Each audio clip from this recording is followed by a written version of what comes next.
Welcome to Talladega, where we try for the second day to get 500 miles of racing in. Weather prevented that yesterday. King Richard Petty's here. And this was just recently painted in the tri-oval grass.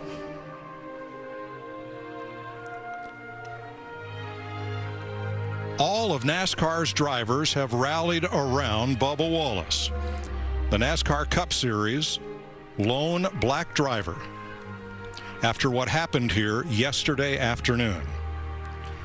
The drivers, led by reigning Cup Series champion Kyle Busch in green, and their crews, the entire garage area, has rallied around Bubba Wallace and the number 43 today. Because yesterday afternoon, a noose was found hanging in the garage stall of Bubba's race car. In the NASCAR Cup garage area, a secure area where access is limited to competitors, officials, and track staff. A despicable act by someone flying directly in the face of NASCAR's efforts to build a culture that is diverse, equal, and welcome. That's why Richard Petty is here today, and why Ryan Blaney, Bubba's friends, competitors, and on-track foes have closed ranks around him.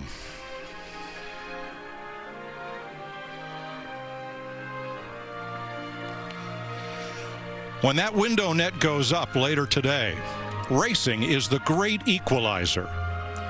Everybody's 6'4", 240 pounds. Everybody has 600 horsepower. No one is white, black, brown, or yellow. They are all racers, and they are all our heroes. Offering today's invocation, President and CEO of Motor Racing Outrage, Billy Malden. Let's pray. Gracious God, Heavenly Father, for our country and sport, help us to succeed in our efforts for change as we remain strong and committed. And Lord, may you guide us on the path towards unity and love. As we talk and work together for a better future for all, may we all be slow to wrath and quick to carefully listen. For our leaders, may together they seek wisdom and actions that will truly bring peace and hope to all. Be with our drivers, teams, officials, bless them with a safe day of racing. And as we stand together against racism, by your Holy Spirit, guide us to true liberty and justice for all. In your holy name I pray, amen. For the 12th straight Cup race here at Talladega, members of the 313th United States Army Band, citizen soldiers from nearby Birmingham, will perform our national anthem.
We're ready to go racing at the fastest track on earth, Talladega Superspeedway, on Fox.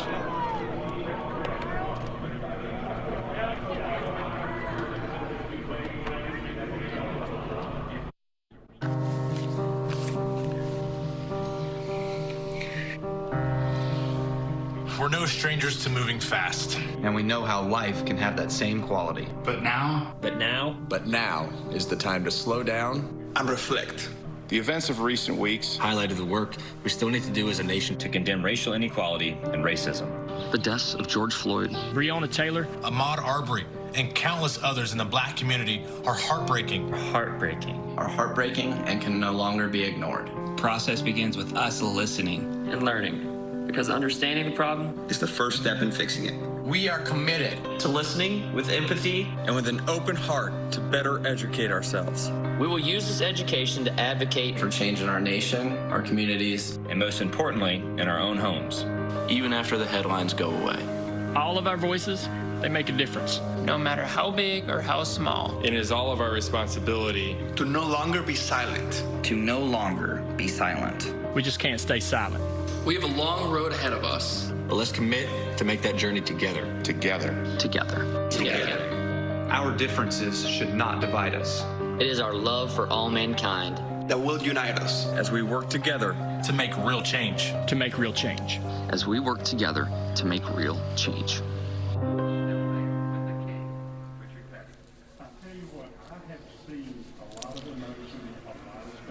Bubba Wallace and King Richard Petty.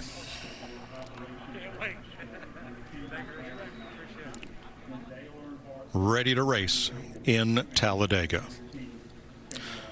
Immediately following that national anthem, Jamie Little caught up with Jimmy Johnson. Well, last night we all heard the news regarding Bubba Wallace. And Jimmy, we all heard it together, the news. We just saw what you and this entire garage did in walking Bubba down. What kind of message are you sending to him and to everybody right now? As everybody knows, this is such a big family in the garage area, and the news really has disturbed us all. And of course, we want justice in a sense. We want to understand who and why and all of those things. But until those answers are answered, we want to stand with our friend, and we want to stand with Bubba. And that's what took place through last night, this morning, and then as this idea came together today. And it started within the drivers, and then as the crew members caught wind that we wanted to push Bubba's car down and stand with him during the national anthem, the teams wanted to get involved as well. And you saw the support. It's pretty amazing. Thank you, Jimmy, Thank for you. leading that effort. Thanks, Jamie. Mike Joy with Hall of Famer Jeff Gordon, and a very moving moment in pre-race, and one, Jeff, that I think tells us we still have much work to be done. We do, Mike. You know, I feel like the sport has come so far in just the last few weeks. I think it's some of the finest moments the sport has really shown by standing strong for, you know, social equality, and I'm just furious. I'm saddened for what Bubba Wallace is having to endure and the pain that this is causing him and so many others. But I do know this, and we saw this. That was one of the most powerful, emotional moments I've ever had leading into a race. Is that this garage area is going to stand together and be strong and stronger than ever as that message continues to get sent. I want to talk about racing. I don't want to talk about race, but it will continue to be part of this conversation. And yes, we will have much to do. That is Denny Hamlin's car. Hamlin visited the National Civil Rights Museum in Memphis earlier this week. And his sponsor, FedEx, has given over their car to that cause for today's race. With today's command, we're going 250 miles away from Talladega, straight up.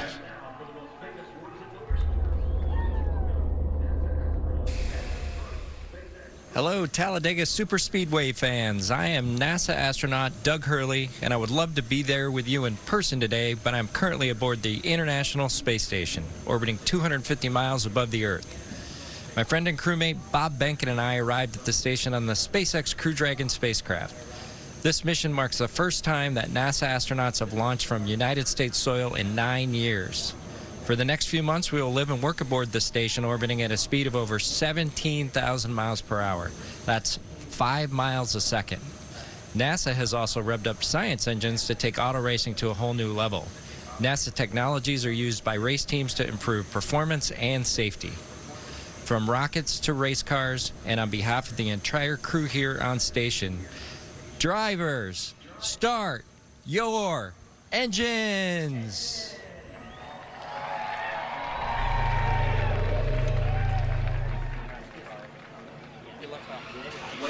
Astronaut Doug knows his NASCAR. His cousin is Stuart Haas, competition director Greg Zipadelli's wife, Nan's cousin. A tweet from Bubba Wallace.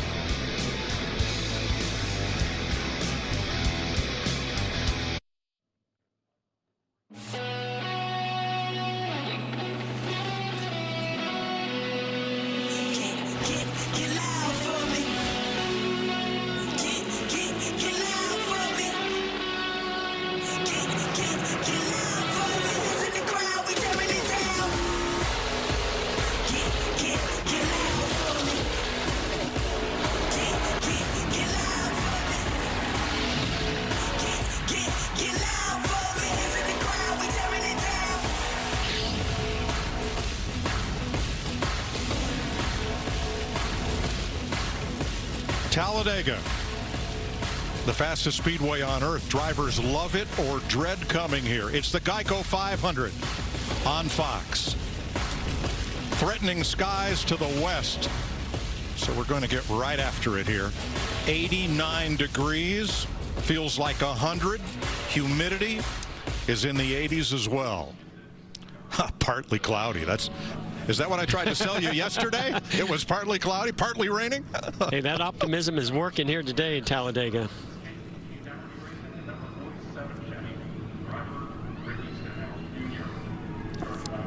Engines had fired as Bubba Wallace's 43 sits out front of the field. He'll line up 24th today.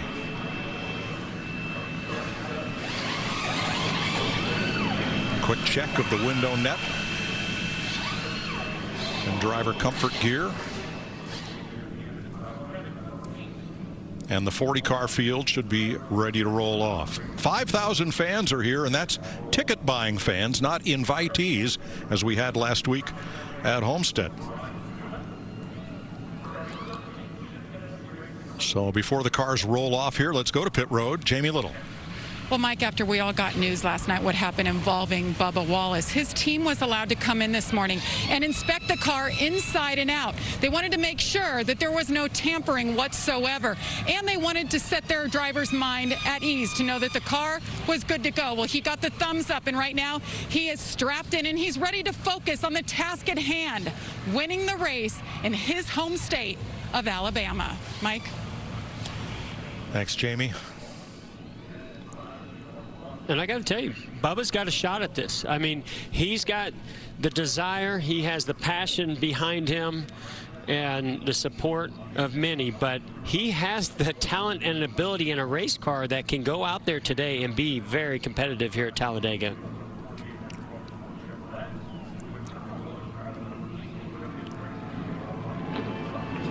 The official signals third time by for the green flag, and that will be a welcome sight.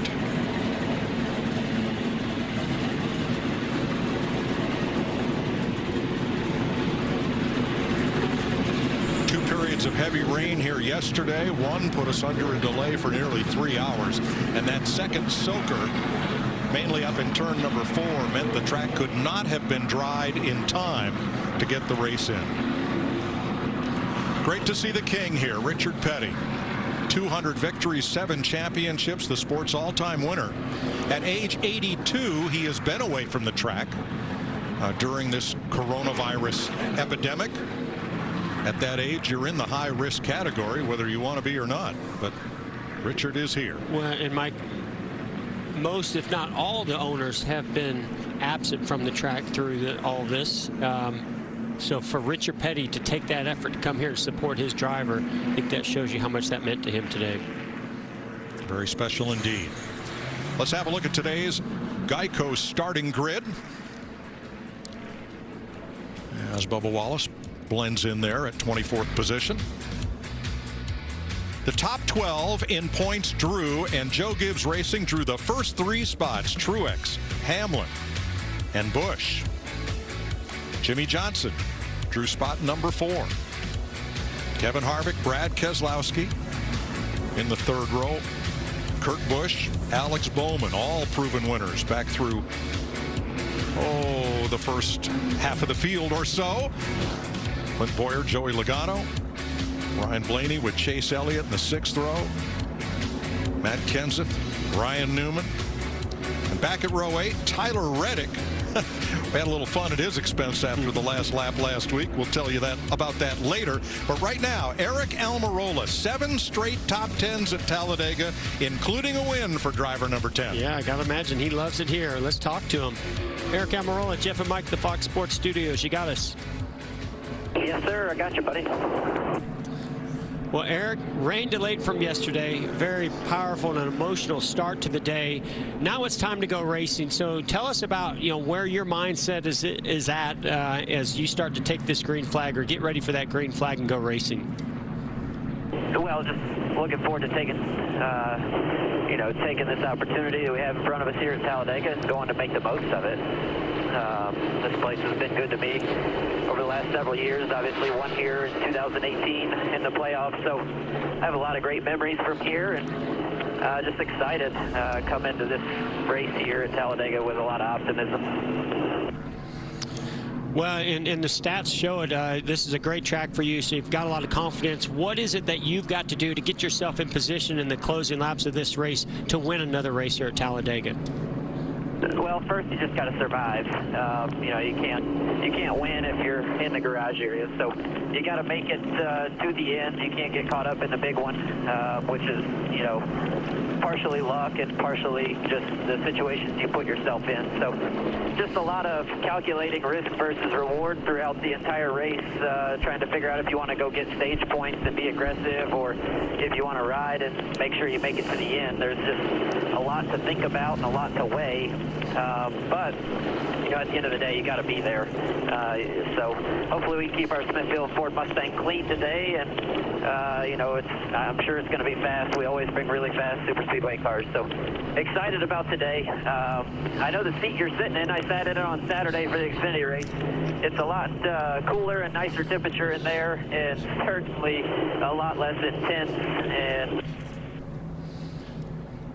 yeah, I was gonna ask you which one you preferred, but hey, good luck today. Thanks for talking to us, and hope it goes well. Yep, thank you guys. Enjoy the show. Oh, we will. So let's set up how these 188 laps will play out with our crew chief, Larry McReynolds. Well, Mike, people tend to look at Daytona and Talladega as being very similar racetracks, but I know all of my years as a crew chief, I had to approach them totally different.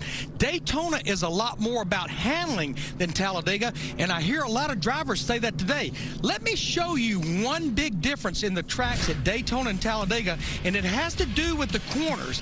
See right there, there's 2 more degrees of banking here at Talladega, 33 degrees versus 31 degrees, but the big difference, 6 feet wider. Now at Daytona, we go up an octave when they're 3 wide. Don't be surprised to see them 4 wide here today. It's a classic case. Pave it, and they will use it. Now let's take a look at our race analysis. We're going to go 188 laps in 500 miles. The stages are 60, 60, and 68. Look at that pit road speed, 55 miles per hour. In the last 4 races, we've had over 30 pit road speeding penalties. The field window, 40 to 46 laps. A lot depends on whether you're leading or whether you're drafting. And Mike, we will have a competition caution at lap 25, and you cannot fuel the car until that caution. Thanks, Larry. Folks at home, you've got about another lap or so to download the Fox Bet Super 6 app and play today for free. 2 chances to win money. There's the regular Super 6 NASCAR game where you pick the finishes of 6 drivers. And Clint Boyer with a last lap pass last week screwed 3 people out of $90,000. Sorry, Clint. The jackpot rolls over, and now it's up to 100 grand. And there's an additional game with a guaranteed $1,000 in total prize money today. It's free to play. The Fox Bet Super 6 app. Sign up and play. You've got 2 laps left to do it. And now let's join Vince Welch on pit road. Well, Mike, Martin Truex Jr. has a Cup championship to his credit and 27 career wins on his resume, but he's never won here at Talladega. 0 for 30. In fact, 0 for 60 on the super speedways. So before he climbed in the car, I asked him, how does he break through and get that win today? And he said, I've tried it every which way I can. Conservative, aggressive. Today, I start from the pole. I hope to stay up front and hope they wreck behind me. That sounds so simple, but we all know Talladega, 40 cars of chaos. It's never that simple at Talladega. True that, Vince. Glad to have you with us today. 6 cars will drop to the rear, 3 for inspection issues. They are William Byron in the 24, the 78 of Garrett Smithley, and the 51 of Joey Gase, who will also have a pass-through penalty under green. 3 other cars that were already starting toward the back, unapproved adjustments. And Mike, I loved what we heard out of Eric Almirola when we were talking to him about risk versus reward. You know, these cars are so equal with the draft, with the tapered spacers. You have the ability to make passes, but how risky are you willing to you know, how much risk are you willing to take? Because we're going to see, I think, guys going to take advantage of some maybe being more conservative when we get the green flag and go 3 and 4 wide, because that could be an opportunity here early on. But boy, that is risky on the opening laps of this race. And remember, the signature facet of this super speedway, the start-finish line is not at the middle of the tri-oval.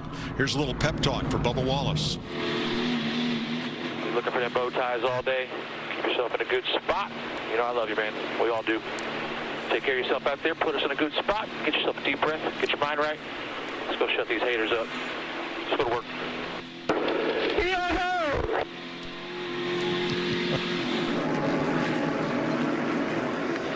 They come through the tri-oval. That's where the start-finish line is at Daytona. And waving the green flag, Ravens quarterback from Alabama, Marlon Humphrey, sends them off for 500 miles.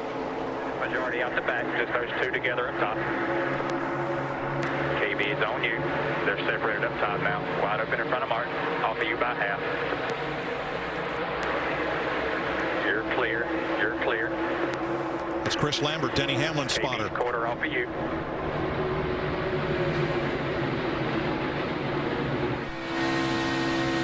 I'm a little surprised we haven't seen somebody. I've seen some gaps and some holes there and some momentum and some big runs that maybe could have allowed somebody to go 3 wide. A little conservative in this opening lap. We'll see what happens on lap 2. Jimmy Johnson gave Mark Truex Jr. a nice big shove to get that lead, and he drops down in front of Denny Hamlin, and now it's Toyota top, or in the front 3.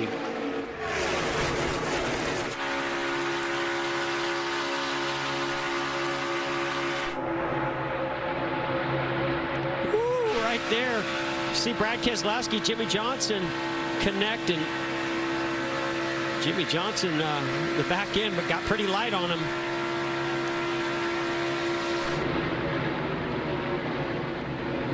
Johnson with a peek outside.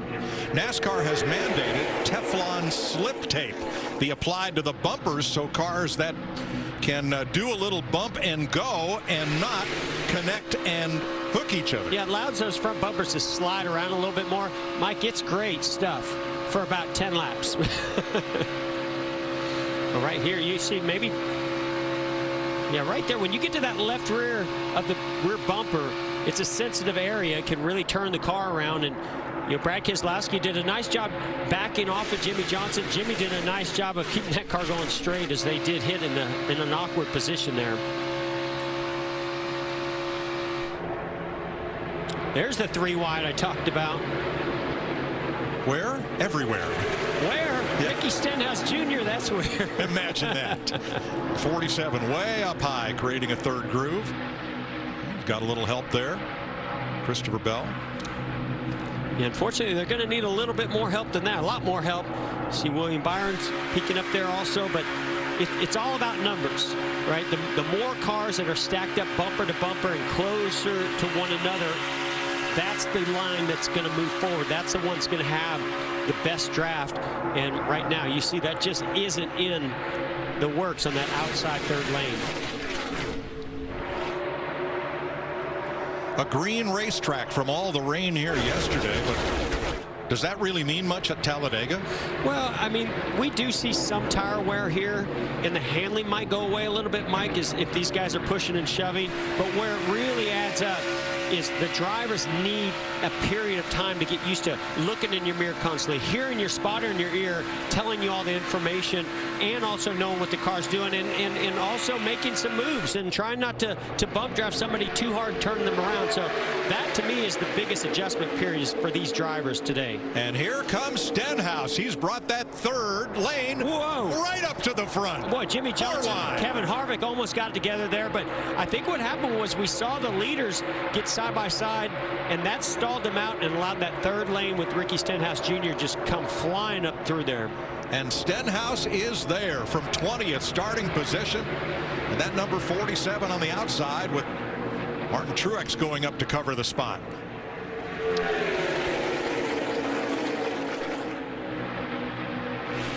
While all that's going on, you can see Denny Hamlin being pushed along there by his teammate Kyle Busch in that inside lane.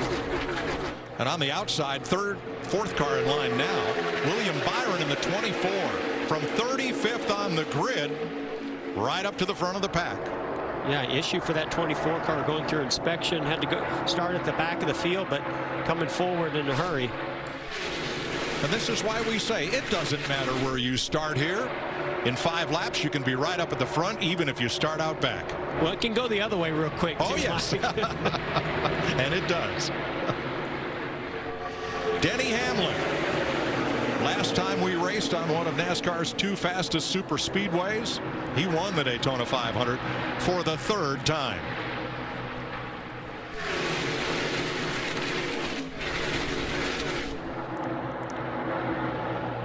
Now, as Ricky Stenhouse was making his run, we'll show you what happened with Jimmy Johnson in the 48 and the 4 of Kevin Harvick. Yeah, you can see where Martin Truex Jr. moved up to block a run coming from Harvick. Jimmy Johnson did not realize that they were going to be 4 wide as he tried to move up in front of Kevin Harvick, and they just barely touched. If that had been another couple of inches, Mike, that would have been a huge accident. Jeff, one thing that Harvick did right there in the 4 car, I was looking at it, he definitely came out of the throttle. He gave Jimmy Johnson a little bit of a break there.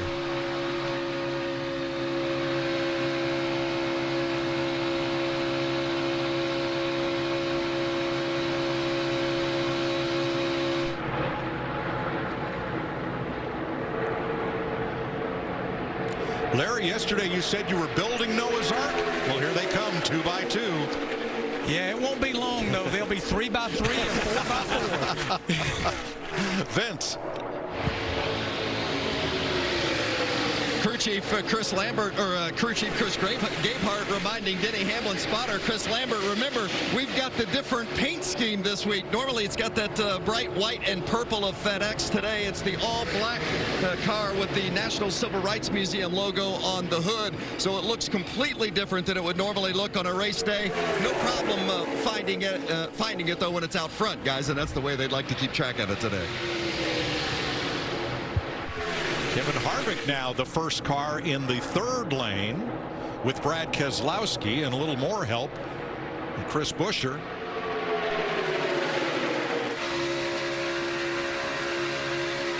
And up front, Joey Logano wants the lead and gets it. Yeah, we saw the lap before. Denny Hamlin went up to block that big run coming from the 22 of Joey Logano. He kept the lead by being on the front bumper of that 22 for about a half a lap, but you could not hold Joey Logano back any further. He has a fast race car right now as he's out front.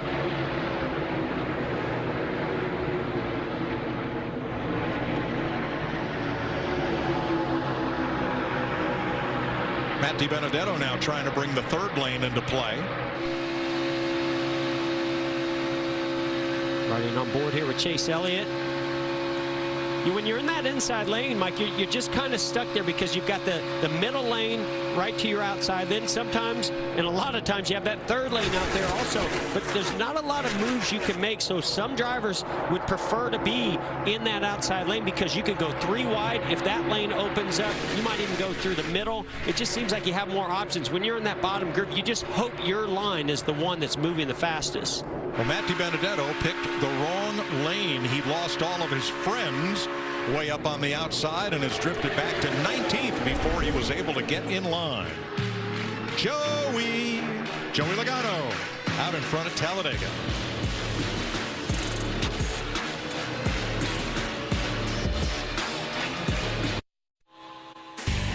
The Geico 500 on Fox is sponsored by Toyota and by Geico. 15 minutes could save you 15% or more on car insurance.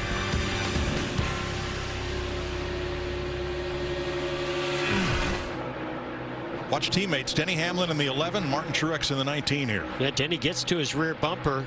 A little bit of movement, and you can see the 19 car maybe had to check up a little bit as he closed in on Joey Logano. That got him out of shape. He goes to the third lane. Denny kept coming by his teammate Kyle Busch, and then Stenhouse goes to the middle. That shuffled the 19 of Truex pretty far back. And then Hamlin went for the lead and retook it from Logano with help from Ricky Stenhouse. Did he have any other choice, Mike? I mean, he was getting such a shove from the 47 with that bump draft coming from Ricky Stenhouse Jr. He had no choice but to go by and take that lead, whether he wanted to or not.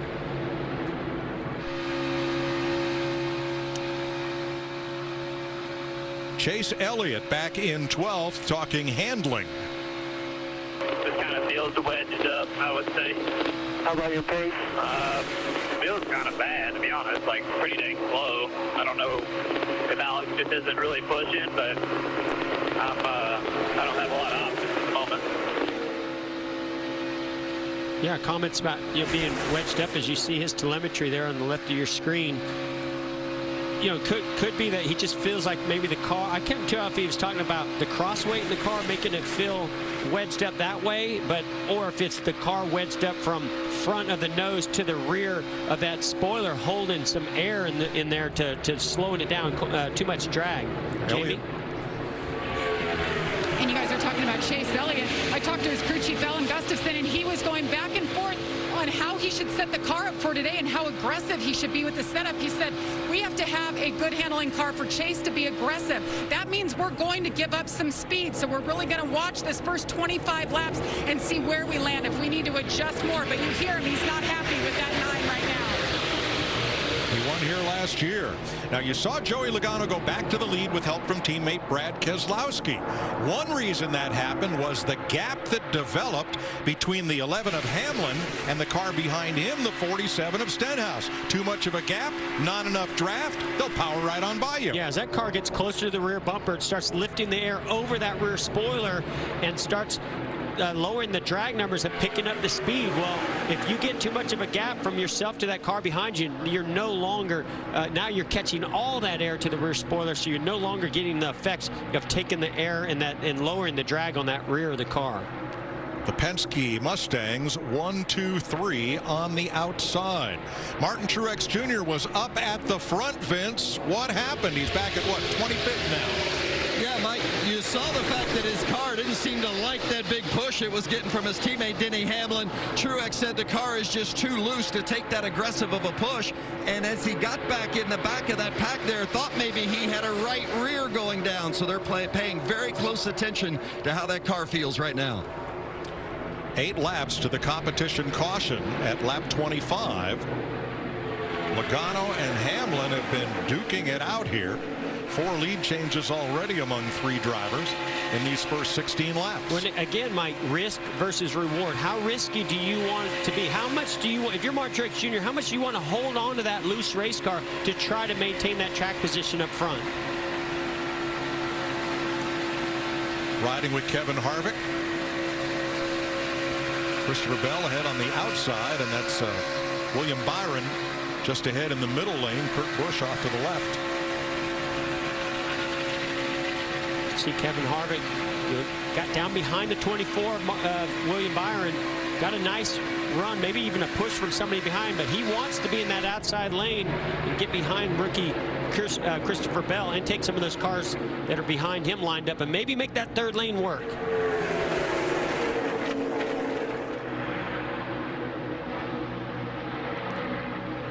Denny Hamlin in front of Ricky Stenhouse and Kyle Busch. Coming around to complete 19 laps at Talladega. Competition caution is 6 away. The Geico 500 on Fox is sponsored by Ford. Built Ford proud. 21 laps complete at Talladega. Here's today's Ford Performance Track Facts. Ford has won 8 of the last 9 Cup races here at Talladega and led 70% of the laps in the last 4 races. Joey Logano's led 6 already today for the Blue Oval. Side by side now with Denny Hamlin for the lead.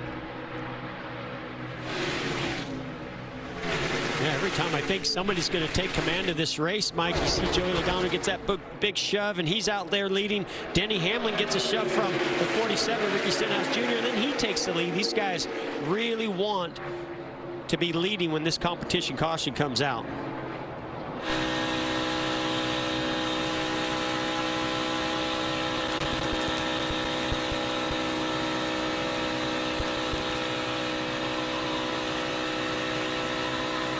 Brennan Poole going a lap down.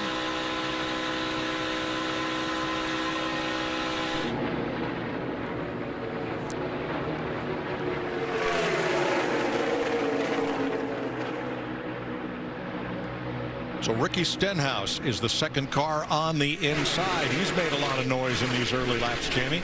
Yes, he has, Mike. What a great opportunity race for this team. JTG Doherty Racing never won on an oval, but Ricky Stenhouse Jr. does have a win here. Right now, Mike, he's saying the handling's a little bit all over the place. He's still loose, but it won't turn as well as he would like on the exit of the corners.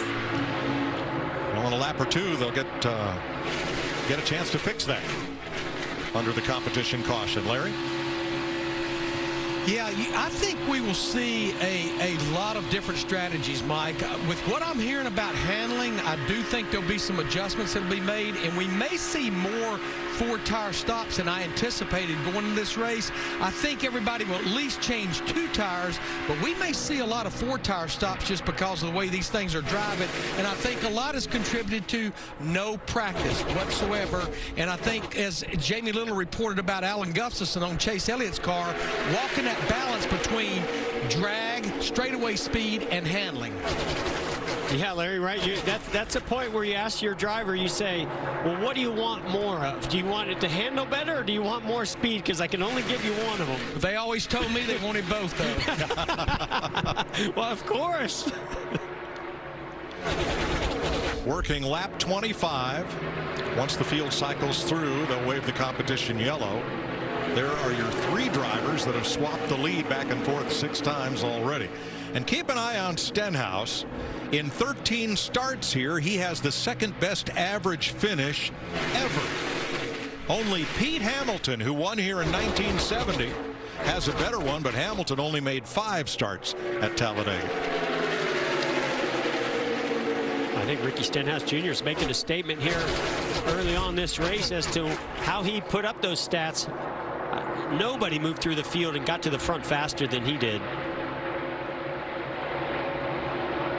You see right there Alex Bowman having to check up. He sees it. They're coming up. He was 3 wide to the outside, I believe, of John Hunter Nemechek. Caution is out for the competition caution.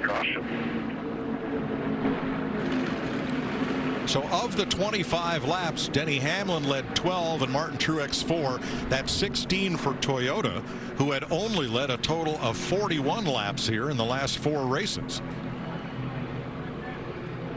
Blue ovals at the front, 4 of them. Logano, Keselowski, Blaney, and Buescher. 4 Fords leading Hamlin's Toyota, and then Stenhouse's Chevrolet. Here's Larry with today's right combination, sponsored by Subway. Well, I think it has to do with the 3 drivers at the front, and that would be a Team Penske Ford driver and the Talladega track. All 3 of these Team Penske drivers, Logano, Keselowski, and Blaney, they have a win at Talladega for a total of 9 wins, and they've won 7 of the last 11 Talladega races with all 3 drivers going to victory lane. That's about as good of a Subway right combination as I can come up with. Brennan Poole will get the free pass on this competition caution. He is carrying our RememberEveryoneDeployed.org camera, a charity for families whose husband or wife are currently deployed with the U.S. military, trying to help the folks back home. RememberEveryoneDeployed.org.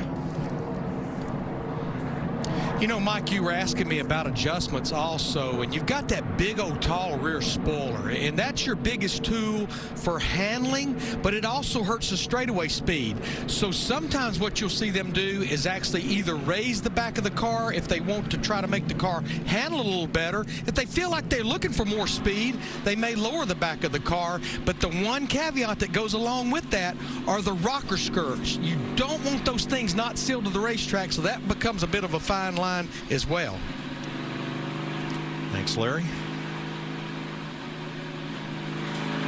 Yeah, and I would say also, I've seen it very situational here where sometimes your car gets tight because of the air pushing the side of your car as you're coming off of a corner if you're side by side in a draft instead of the car actually just being tight. So it's very difficult to analyze exactly what adjustment you need when it comes to handling.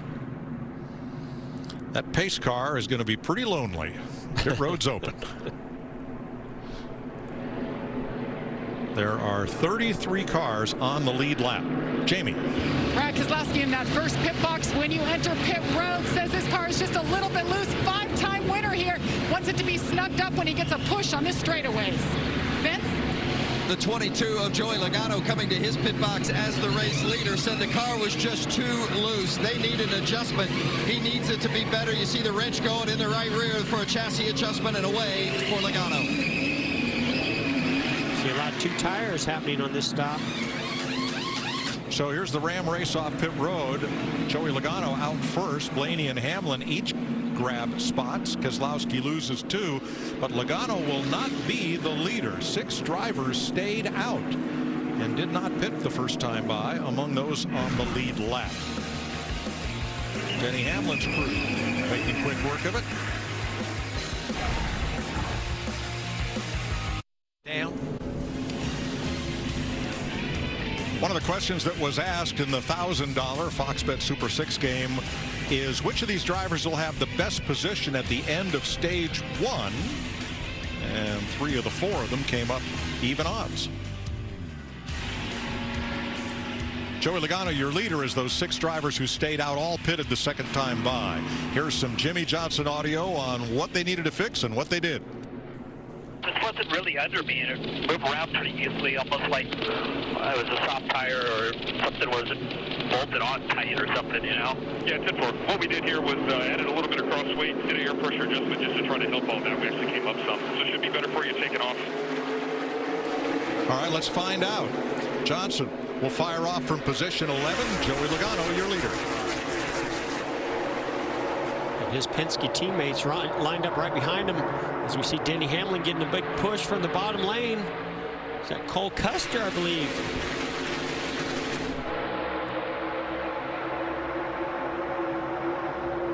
Oh, the Penske Express is coupled together and leaving the station. Denny Hamlin not wanting to get left behind, jumps into that small gap behind the 2-car Brad Keselowski. Look at these guys going up to the top lane here. Stenhouse right with him, then Austin Dillon, then Jimmy Johnson. See Chase Elliott stuck there in the middle. Ty Dillon maybe going to give him a little bit of help as Kurt Busch also stuck in the middle. Big run here for Chase Elliott. Yeah, you saw Bubba Wallace right there. Had to check up big behind the 8 of Tyler Reddick. Eric Almirola way to the bottom. Moving on, Eric Jones as well. And Ty Dillon in the 13.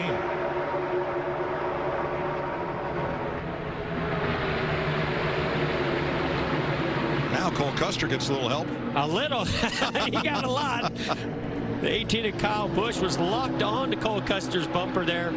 And that's what it takes. You saw Cole Custer went up just bare. Ooh, the 47 of Stenhouse Jr. gets really loose as Logano gets to the rear bumper. And now he's shuffled out to that outside. But yeah, I was just about to say, Mike, where the 41 of Custer got that big push from the 18th. As he got to the rear bumper of Stenhouse, it just pushed him out there almost by himself. He saw the run coming from those Fords on that top lane. He went up there to block that, but the car got extremely loose. Ricky Stenhouse had the lead for about as long as it takes to say Ricky Stenhouse has the lead, and he is now back to 20th after that. Well, we saw him come from the back at the start of this race. I'm pretty sure we'll see him back up there shortly. Oh, yeah, here he comes right up against Kurt Busch into the corner, way up on the top side. That red, blue, and white car, pretty easy to spot for Stenhouse. And Mike and Jeff, one thing that also happened to Stenhouse in the 47, when he jumped up that fast, the car actually bottomed out as well. We saw sparks fly out from under it. Yeah, there is a, I don't even call it a bump, there's a huge dip at the high side of turn 4 here at Talladega. That may have been what upset and bottomed out that car. Especially when you're going up the banking like that, put all the wheel into it to try to keep it in front of the 22 of Logano. That might have even put a little bit more load in those right sides to bottom out. Again, here comes Kyle Busch locking bumpers with the 41 of Custer. Now he's going to go to the outside of him. Trying to get up with Jimmy Johnson, but Johnson drops low. Boy, that was a huge run by Jimmy Johnson. Left Alex Bowman up on the high side with Christopher Bell. Bowman in the 88. Well, we saw the reverse of this with Christopher Bell and the 47 of Ricky Stenhouse Jr. Christopher Bell was able to follow Ricky Stenhouse Jr. up through the field on that outside lane. Now Christopher Bell is going to help pull him along. Austin Dillon now leading the outside lane. New proud papa. Son Ace, a week old. And Denny Hamlin side drafts Joey Logano, trying to retake the lead, but neither one has much help. Here comes Kyle. Kyle Busch up to help Denny Hamlin. William Byron jumps out. Kyle covers. And here comes Logano back on the bottom with his Penske Ford teammates. Vince? Keep an eye on the 22, Mike, because Logano just told his team a moment ago that he feels like he's got a vibration, and he said it is very uncomfortable. They told him get to the top and come to pit lane if you have to, but you got plenty of help with your teammates behind you. They're monitoring that vibration to see if it gets worse. The team on pit road ready to go.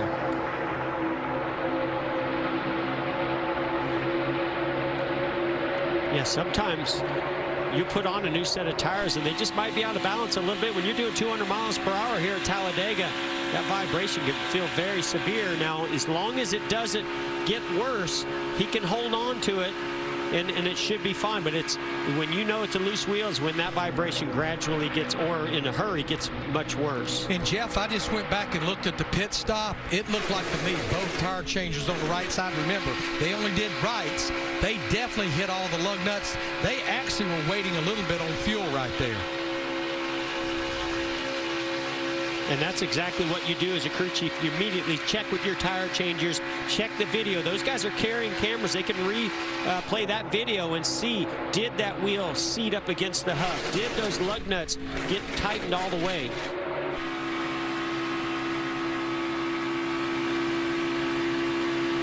Riding with Ryan Blaney in third. The Ford Performance camera showing his teammate Joey Logano out front, and Kyle Busch trying to bring that outside lane to the front. Yeah, and he's got William Byron that's started all the way at the tail of this field. Remember, we documented he had issues in inspection start at the rear, but he is right now going into second place as he follows Kyle Busch. He moved up in front of the 3 of Austin Dillon when that outside lane was materializing, and that's really given a lot of momentum to this outside lane. 21 cars in this lead pack.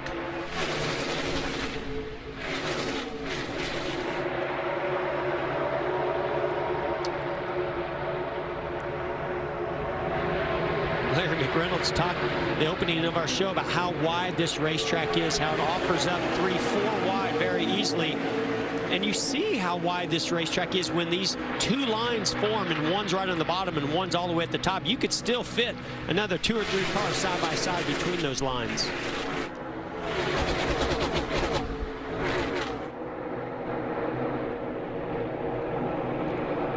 Now that longer route around the top starting to lose out to that shorter line that's materialized on the bottom. 23 laps to go in stage 1 of this 3-stage race at the world's fastest speedway. Team Penske out in front. It's a doubleheader weekend of NASCAR Cup Series racing, live from Pocono. Saturday on Fox, NASCAR's finest take on the tricky triangle. Then Sunday on FS1, it's the Pocono 350. NASCAR's live, Saturday on Fox and Sunday on FS1. Chevy is committed to getting you back on the open road with confidence and peace of mind. Visit ChevyCares.com to learn more.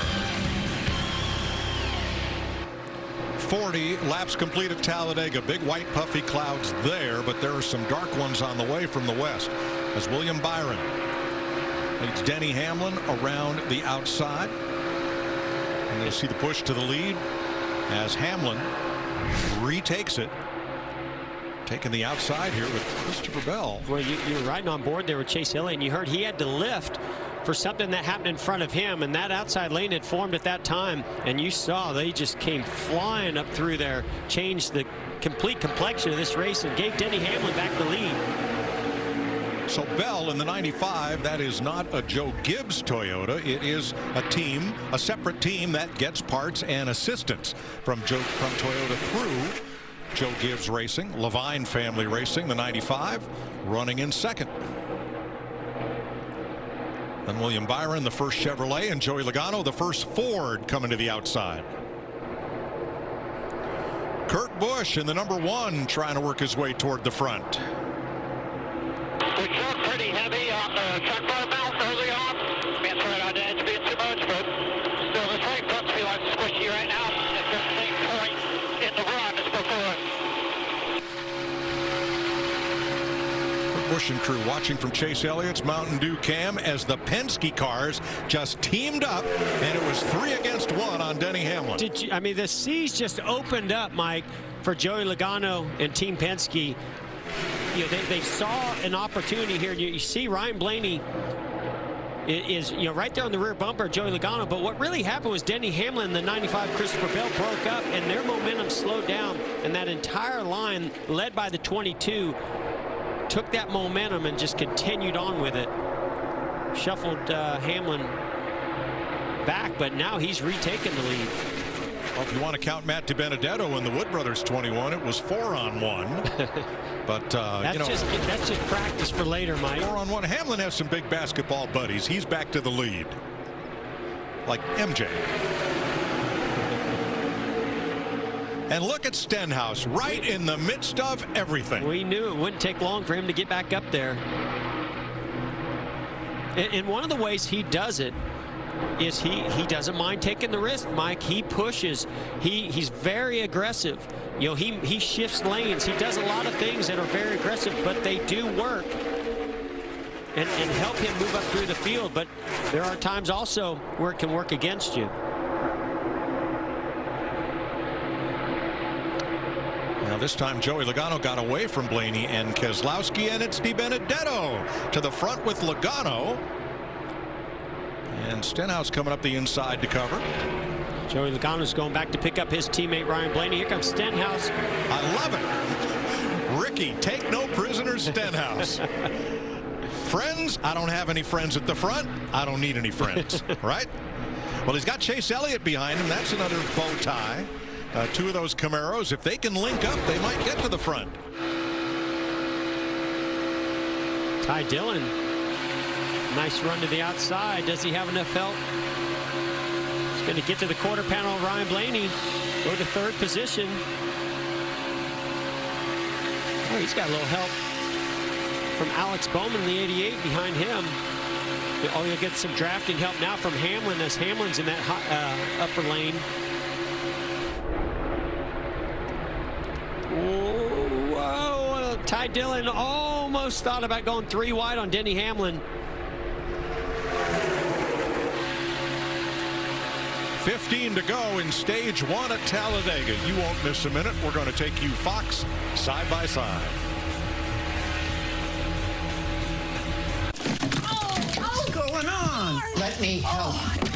go. Lift and throw. There, it's up there. Oh, boy. Hey, Josh. Wrinkles send the wrong message. Help prevent them before they start with Downy Wrinkle Guard. Hey, bud. Hey, Papa. So you won't get caught with wrinkles again. I am the one. Back with a full-throttled roar.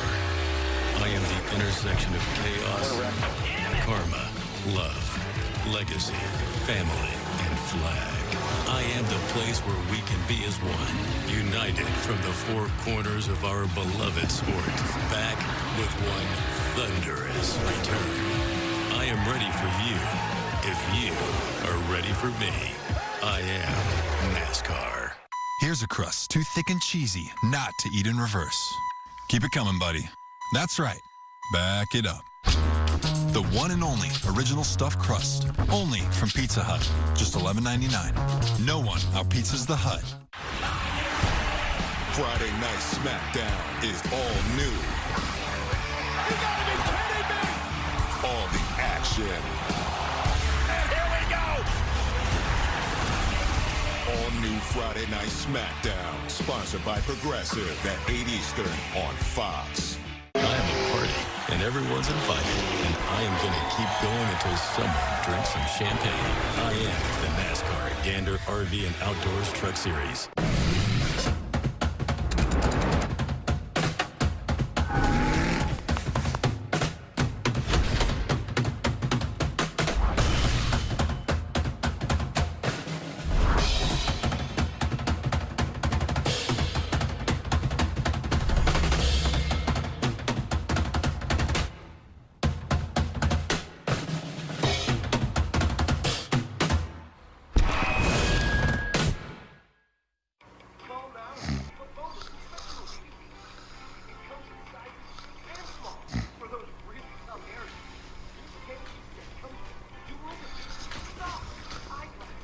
Hey.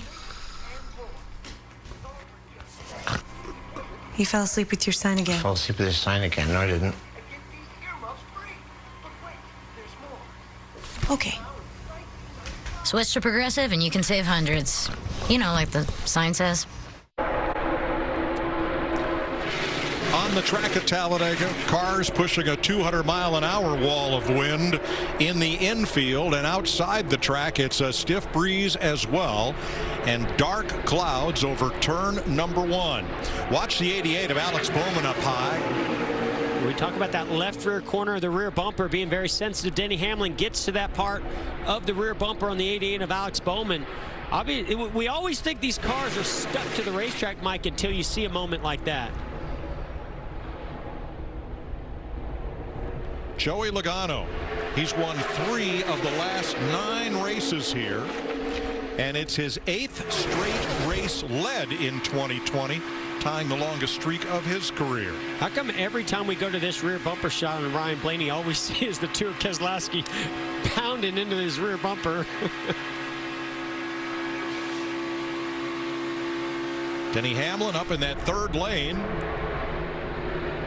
And Tyler Reddick has received a bunch of jokes this week after what happened at Homestead. Jeff and I talked after the race, and it was odd that Reddick's last lap was 2.5 seconds slower than Ryan Blaney's. They finished 3rd and 4th, and Blaney asked him afterwards, "What happened? I looked up in the mirror with 1 to go, and you were gone." He thought the race was over. He got a little confused over what he was hearing from his spotter. And he thought he was done. It was the white flag lap. Yeah, I thought his crew chief was going to have a heart attack. Actually, there's another one of those bump drafts coming from the 2 of Brad Keselowski. But what a great season Tyler Reddick in his rookie season is having, showing a lot of poise and patience and speed. Here he is leading the middle lane. Yeah, he took a lot of good-natured ribbing over that one, but it did not cost him a spot. He still finished. Well, he had a nice gap back to the 4th position or 5th position. 200 miles per hour going into turn 3. Now we're hearing there's more of a headwind. You see those flags standing up, big gust, big headwind on this front straightaway, so that should be a nice tailwind down the back straightaway. Joey Logano talking about the wind. I think we got to get to the wall to block the wind. That headwind is ridiculous down the front stretch. It's killing the bottom. So you can hear, and you saw on our speed, it was about 7 miles per hour slower down down that front straightaway into that headwind as the back straightaway. They were 200 miles per hour in the back straightaway, only 192, 193 on the front. And all that wind is being caused by the storm system that's advancing on Talladega from the southwest. 197 here, 193. Mid-corner. And you can see right there, Mike, immediately they dropped down 188, 189 off of turn 4. Now let's watch that speed all the way down the front straightaway. Remember, they are side by side. So 192, maybe 193, a little bit further back. Joey Logano against Tyler Reddick. Who won the Xfinity race here last year. Yeah, let's watch the speed now that they go into that tailwind down the back straightaway. Already a couple mile per hour faster off the corner. And look at them increase as they get to turn 3. So 200, almost 204 miles per hour as Joey Logano was getting a big push from his teammate Ryan Blaney. Now Denny Hamlin has dropped out of the front of that lead pack, Vince. Yeah, he's led much of this day today, but he has dropped back, and as you indicated, had a little bit of a problem too off of turn 2. He got into the wall a little bit, so he had to gather it back up. But as we're coming to the end of the stage, just 6 to go, Hamlin hoping that he doesn't have too much damage. Yeah, you could see the right rear on that 11 car with that scuff where he had brushed the wall. He's slowing down even more. Probably feels like he is going to need to come to pit road, or he's going to have to just slow down enough, but try not to go a lap down. Is the right front down on that car? Yes, the right sides are down on the 11. He's dropped back to 23rd. Yeah, so he already, I think, had an issue. This is when the tire goes down. So he had already hit the wall or scuffed the wall there. That's all it took. Right front tire is down. So Hamlin will make a stop under green. Hopefully no further damage beyond the tire. As Tyler Reddick puts his Richard Childress Racing Chevrolet out front. Boy, we've seen a lot of laps at Talladega when either an RCR Chevy, number 3 or number 8, say from DEI, has been out front here with an Earnhardt aboard. Today it's Reddick's turn.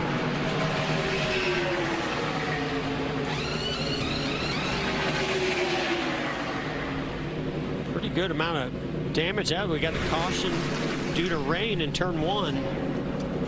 Yeah, Jeff, it's over a mile from one end of the speedway to the other, so very easy to have rain at one end of the racetrack while the rest of the speedway is dry. And Denny Hamlin's going to go a lap down. Might as well change those left sides. They're trying to just change right sides and beat the leader off of pit road, but that did not happen. That caution almost saved them. They just couldn't quite get those right sides off fast enough to beat the leader and stay on the lead lap. But Jeff, I still think this caution saved them, because now they're one down. They can take all the time they need to some degree, because the field is just now over in turn 2. Take all the time you need right here and make sure that car's right. So we're under caution for a shower here at Talladega.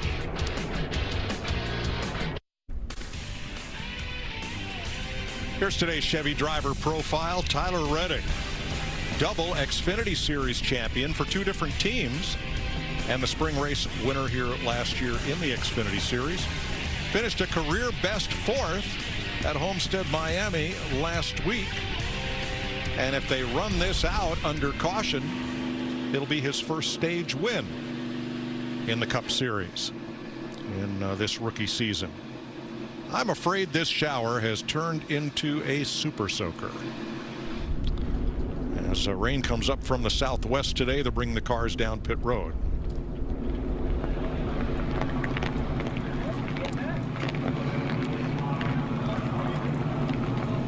So speaking of last week, when Tyler Reddick thought the race was over as they waved the white flag. Well, of course, we had to talk to him about it.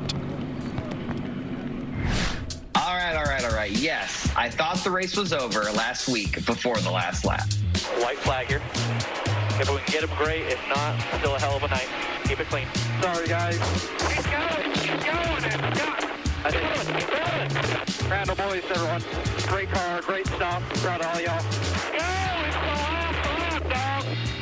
But hey, I've seen much worse. At least I wasn't the trombone player on the field for the game. All the fans is out on the field. Or forget how many timeouts my team had. Or forget the score of an NBA Finals game. I've certainly never been on my way to scoring a touchdown in the Super Bowl before showing off. And for sure, I've never ever read the wrong card awarding the Best Picture at the Oscars. But as they say, it happens. All right, so Warren Beatty wasn't your spotter last week, okay? He laughed it off. I love his attitude. Yeah, had some fun with it. I'll tell you, this fella has a future in this series. He is a hot rod. And he has a good time doing it. Yep. Yes, that's rain on the roof. Oh, 2 days in a row. I can't help but every time I watch that, hearing Randall Burnett and he's just so desperate to try to get through to that radio, his crew chief, because basically the driver's audio overrides everything else. So he wasn't hearing any of that audio from his crew chief, Randall. So we're under the red flag at Talladega. We want to take you back to where Denny Hamlin, who is now the last car 1 lap down. Greg Galding will get the free pass from this caution. Let's show you where Hamlin tagged the wall here.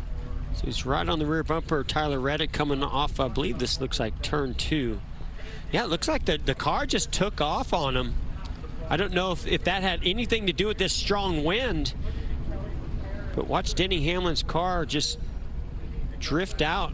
And what that typically is he's putting wheel into it. The front tires just are losing grip as it transitions off the bank into that straightaway, plus maybe some crosswind. Let's check with Jamie. Well, you guys were talking about Tyler Reddick. We had a little bit of fun with the ending of last week's race, but in all seriousness, now you're out here leading, and I heard some interesting conversation about what that says to the rest of the field. What were you guys discussing? Well, Alex and I did a really good job of working both our Chevrolets to the front of the line there, and I was faced with a decision. I had such a run off of the 48 or one of those guys, and I left him hanging and went with 11. And as soon as I did it, I was like, why'd I do that? He helped me get here, and then I left him to dry. So I just try and be smarter going forward. We worked our way up there, and just try and be smarter about that going forward. But a Real True Chevrolet has good speed. We weren't exactly where we needed to be that first run, but once it started to cool down, our car's pretty good, and we were able to take some pretty hard pushes from the 11 there and keep it straight. Obviously, your first race here in a Cup car. You won this race, though, in the Xfinity car last year, and it gave your team confidence. What did it do for you? It did a lot, but, I'm racing against the best of the best. I'm racing against guys that have truly taken it to the next level when it comes to working the speedway craft. So, yeah, I'm making it work early, but I know everyone's got a lot more left up in their sleeve. We're not even through the first stage yet, so hopefully we can keep this track position and keep working with our Chevrolets and maintain it. All right, we'll get back to green, and Tyler Reddick will be our leader. Vince. Well, and Jimmy Johnson is in the top 5. There was a lot of shuffling at the front. It was full contact racing. How was your car being pushed or as the pusher? Yeah, I see a lot going on, and it's a little early for me to try too hard with the pushing. I've had a lot of guys pushing me, and for some reason my car isn't as stable as I would hope. But we'll keep working on it. We helped our car a lot from during that first pit stop and put some stability in it. So another adjustment or two, and hopefully I can at least receive a push.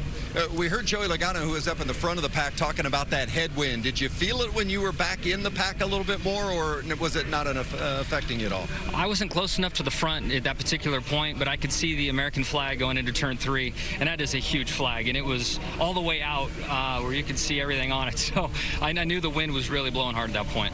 Thanks, Jimmy. Thank you. Thanks, Vince. You can see it's pretty dry there at start-finish. Boy, down in turn number 1, yeah, you could go fishing down there. So that kind of rainstorm. And the NASCAR Toyota Tundra track drying system is out. So are the jet dryers, and they're already working on it. Jamie is surrounded by Team Penske like much of the competition has been today. Yes, exactly, Mike. All three down here chatting. So you guys all climb out of your cars. So far, it's a good day. So what kinds of things are you discussing amongst yourselves? Just trying to figure out how to stay in the front. It's pretty obvious, the three of us together, and even before with putting the 21 there, put these Fords out front. So we got some good speed, but you know the Chevys lined up there at the end and started getting the top rolling too. So you know it's interesting just to see how this all develops. I think everyone has figured out the rules package a little bit and how their runs are working, and it's not that different to be honest with you, but. You know, it's just interesting to see what cars are working good and which ones aren't, but I think the Team Penske Mustangs are running really well right now. Yeah, it was interesting. We got those huge wind gusts all of a sudden, like 30 miles per hour. How much were you feeling that, Brad? Yeah, definitely. I mean, when you're in the pack and you get a big wind gust and, you know, everybody's inches away from each other and, you know, you feel like you're in a boat and it just moves over and, you know, thankfully we've got a really great handling Dent Wizard Ford, so I was able to stay tight to my teammates and kind of keep us hurdled there for a little while. And but yeah, these other guys were pretty strong too. But the wind, Jamie, it's a heck of a ride out there, that's for sure. How about you, Ryan? How would you discuss or describe your car so far? What they said. No, I think, you know, we got all four of us, our three cars and the Wood Brothers car lined up there on the bottom, and I thought we were strong, and we just got broken up a little bit there, like the last lap or second to last lap before it started raining. So I thought our cars can push pretty decent and lead all right, and just a matter of sticking together and kind of trying to stay with that game plan. But pretty decent Menard Sylvania Ford Mustang right now. Just got to keep it up. Before you guys climbed in your car, it was a pretty special moment, and all of you guys were involved. Brad, you had your American flag down there. But Ryan, you're the closest to Bubba, I think, of all these drivers. What did that moment mean to you and to him? You had words with him. Well, I think all the support he's gotten, you know, especially last night and today, and the past 3 weeks, you know, from everyone in the industry, it's definitely, you know, been great, and he really appreciates that. And you know, yesterday, what happened was absolutely disgusting, and I was very, very mad about it. Everyone was. But I thought today, with everyone showing their support, not only drivers, crew members, teams, the fans were really awesome in showing their support too of Bubba, and everybody who's been oppressed. So, you know, I'm always going to stand behind him 100% of the way, and you know, that's kind of my deal. But you know, definitely a rough deal, but I think he's handling it really good and is a great leader for what we do. Well said. Thank you, guys. Thank you, Jamie. The fans' voices are being heard as well, both in the grandstand and on social media. We're on to the red flag at Talladega. Tyler Reddick leading.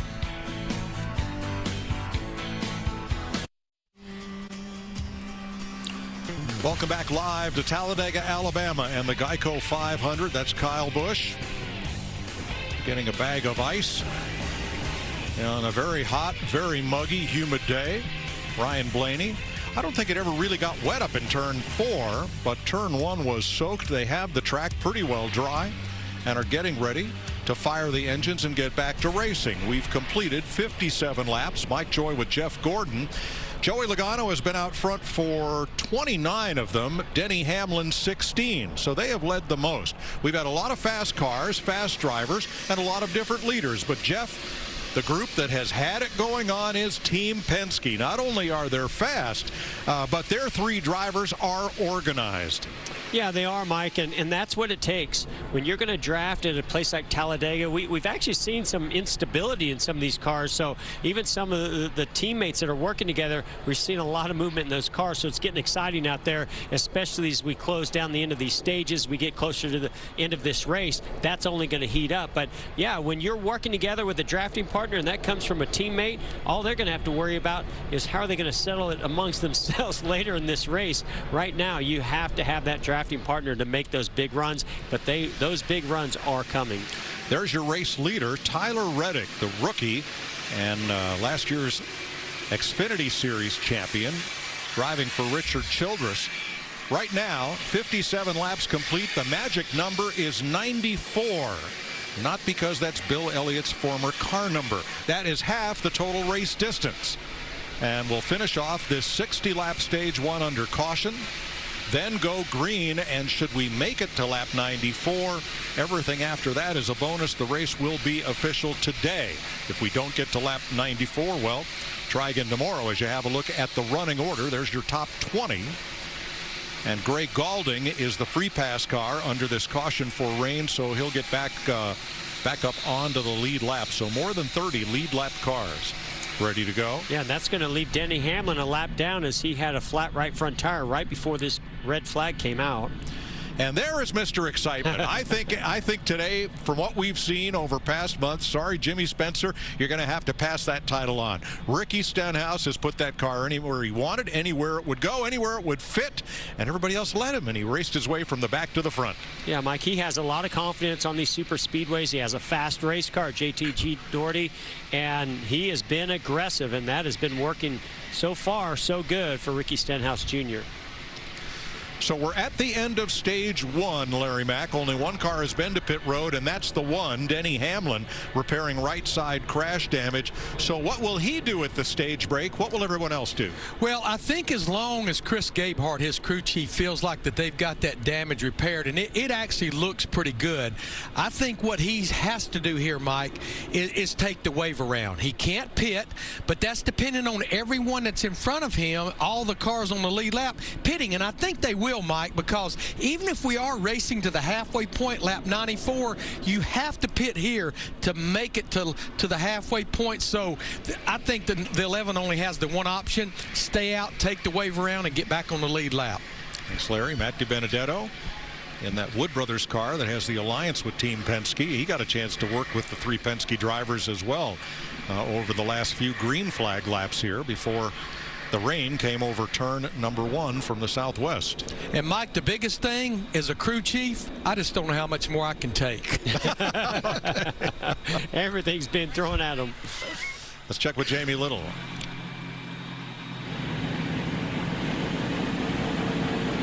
Well, guys, when the rain was just beginning to fall, of course, it was Tyler Reddick who was leading, and he had an interesting conversation with his crew chief over the radio. He said, how was I doing leading there? Was I too aggressive? They said, nope, you were perfect. We just sent a message to the rest of the field. We have speed, and that should pay off later in the race. Very important when you have that yellow stripe on the bumper there, Vince. Well, and before the rain, we talked about Joey Logano having a vibration. I just talked with crew chief Paul Wolf a moment ago. He said he thinks it's a tire that's out of balance because the vibration did not change, but it has definitely been persistent and consistent. So they're looking forward to the opportunity to come in and get fresh tires on that car, because it has been an uncomfortable ride for Joey Logano. And I'm sure, Vince, under red, the crew had a chance to get a very up-close look at that car as they covered it up to make sure it looked like the lug nuts were, in NASCAR's terminology, safe and secure. Clint Boyer ready to resume here in 24th place. Nice looking car there. Stuart Haas and Clint Boyer's cars. All the Stuart Haas cars, maybe not all of them, but a couple of them lined up nose to tail with Eric Almirola. Harvick a couple more rows back. And there's the Hunt Brothers Pizza Cam on Kevin Harvick's car. Playing the end game here, Mike, right now with Stuart Haas Racing. You know, they know this race can unfold a lot of different ways. They saw a lot of aggressive drafting and bump drafting going on, and that maybe being more towards the back is the safer route. Well, playing the end game, Jeff, but when will the end come? Mother Nature may dictate that. Jamie? That's exactly right. And Jeff, what you're saying is exactly what that team just told me about Kevin Harvick. They came in and pitted a lap later. They said things were getting a little crazy, so we were just going to ride. Let's drop to the back. Let's watch it all sort out. So Kevin Harvick was riding by himself. So was Matt Kenseth. So they were watching things unfold. And guys, I saw Rodney Childers. He didn't think there was a chance we were going back racing here. So very happy right now, hopefully to make up some of their luck here and get to the front. All right, you saw Rodney. There's a look at Matt Kenseth. Camaro for Chip Ganassi Racing. 34 cars will restart on the lead lap when we go back to green. And you saw that shot there of the nose and that side angle of the nose of the Chevy Camaro. You know, we've heard a lot of drivers talk about trying to get these front bumpers to line up and which manufacturer lines up the best. And, well, we saw Chevrolets lining up and coming to the front with Tyler Reddick, followed by Alex Bowman. Jimmy Johnson was back there, too. So that's I think, going to play a big factor in how this race plays out. So the yellow flag is now out. The red flag has been lifted after just under an hour delay for rain in turn 1. Again, it's more than a mile from one end of this track to the other, so very easy to have rain in one area and not at the opposite end of the speedway. Kind of like having it raining on one side of the street, but not where you are, over safely on the other sidewalk. You can't appreciate how big this racetrack is and how spread out it is from turns 3 and 4 to 1 and 2 until you understand a weather situation like this, Mike. So 2 to go in the stage, and this will be the end of stage 1 at 60 laps. Now, talking about how big is Talladega, Larry knows. Well, Mike, it's amazing. We're going to go 188 laps at 500 miles. And the start-finish line here, it's not in the middle of the tri-oval like it would be at Daytona or other tracks. It's all the way out of the tri-oval, headed down toward turn 1. And that distance is a little over 4 football fields. But how many times have we seen that been a difference maker? We saw it in 1981 when rookie Ron Bouchard beat Terry Labonte and Darrell Waltrip. We saw it in 2009. Brad Keselowski, Carl Edwards, 2010 with Harvick and McMurray, and when we were here in the fall with Ryan Blaney and Ryan Newman. You never think that little bit of distance would make a big difference, but we've seen it many, many times. Yeah, Larry, when you're in the banking, the high bank of the corner, and I think of Daytona as you go through 3 and 4 coming around to the start-finish line, you can protect your line a lot better by running that lower line or protect against a big run coming. But here at Talladega, when you come in the straightaway and you go through the tri-oval, there's no protecting that run that's coming from behind you. There's just too much real estate. You can't block them all, right? Chase Elliott running number 9 in the 9th position. And this summer, Mountain Dew kicks off the Dew United States campaign, where fans can collect limited edition bottles from all 50 states. And each bottle gives fans a chance to enter to win $1 million. So collect your home state bottle today. And you know Chase Elliott's going to stock up on Georgia, and you can score Alabama right here at Talladega.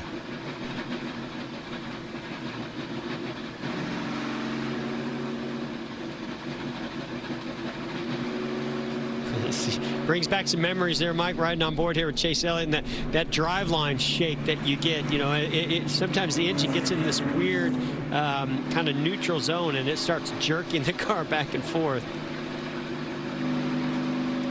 A lot of different harmonics going on there. So track is dry.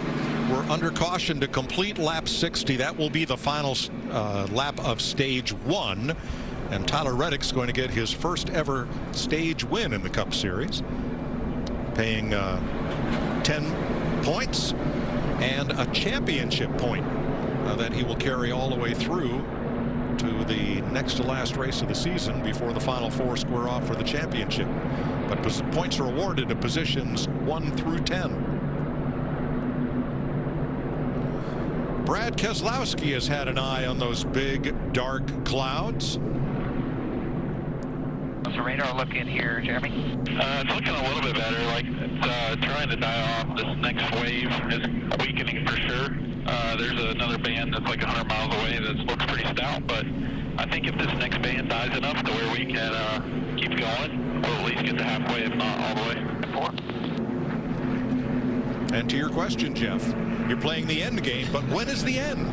Yeah, and it is nice when you look at the radar that some of that heavier rain cloud, or you know what was on the radar, is breaking up slightly. To Jeremy Boland's point there, that it looked like almost a definite rain that could take out the track or you know wash out the track again was on its way there, but as it's getting closer, it's breaking up. So the weather's changing and evolving every minute. So our Fox cameraman back up in position. Steve Sajak up there next to what would be our announce booth, bringing you the pictures here from the entrance to pit road. This should be the green and white checkered flag signifying the end of stage 1 when they make it back down past the pit exit and to the start-finish line here.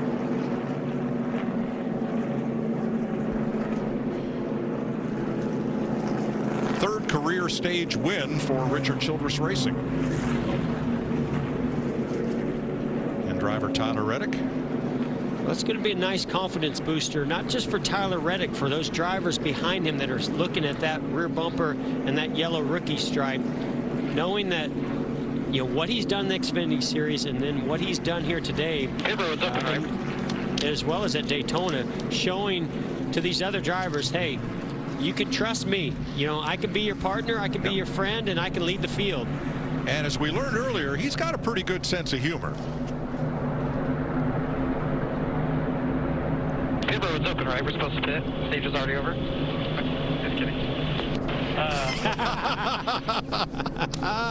Way to go. Oh, that's great. Reddick came in here 17th, minus 2 points to making it into the playoffs that take the top 16. And where he is running right this moment, he'd be 12th in the point standings. And 12 is a big number because for next week's Saturday race at Pocono, the top 12 in points will draw for the first 12 positions, next 12 for the next 12, and so forth.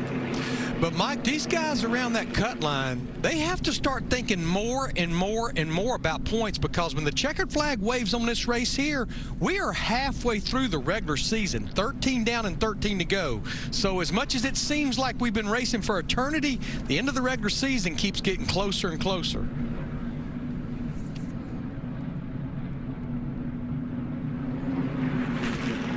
I guess, Jeff, the first 5 or 6 races you go, oh, points will take care of themselves. And then about, as Larry says, about this time, you need to take care of your points. Like, hey, have you seen those points lately? Yeah, right.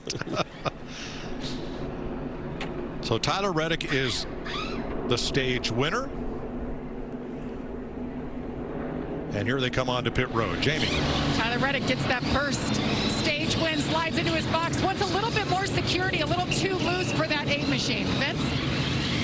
Joey Logano in that 22 car. The 22 and 12 pit signs are the same color combination, and Logano almost drove past his pit box on the first stop of the day, so he had the team make sure and wave that sign at him so he didn't miss it this time. It's a 4-tire change for the 22. Remember, he had that vibration they think was an out-of-balance tire. He's happy to get 4 new ones and get back out.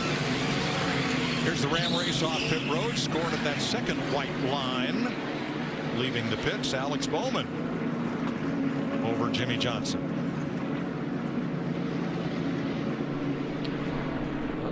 Fixed a little damage on Ricky Stenhouse Jr.'s nose. And from bump drafting? How could that be? Yeah, exactly. Mark Truex with a long stop here. So we dial up Tyler Reddick. Hey, Tyler, this is Jeff and Mike, the Fox Sports Studios. You got a copy? Yeah, I got you guys. Well, man, you found your way to that stage win. Stayed out when the checkered flag was waving. Good for you. But, man, what a great job you're doing here today. And, you know, building a lot of confidence with your teammates as well as other Chevy guys and just the competition out there. How's that feel so far, and what do you get to look forward to the rest of the day? Well, you know, I was really unsure how our cars were going to drive in the draft here at Talladega, especially in the heat of the summer. But, you know, still very competitive. Handling still is pretty big factor, but I'm having a blast out here and just continuing to learn. Got a fantastic spotter, Derek Nealon, one of the best in the business, and having fun with Randall Burnett as well. So just total team effort, and hopefully we can continue this good run as we started today. Well, congratulations. Thanks for talking to us. Good luck the rest of the way. You guys. Rookie Tyler Reddick, your stage 1 winner.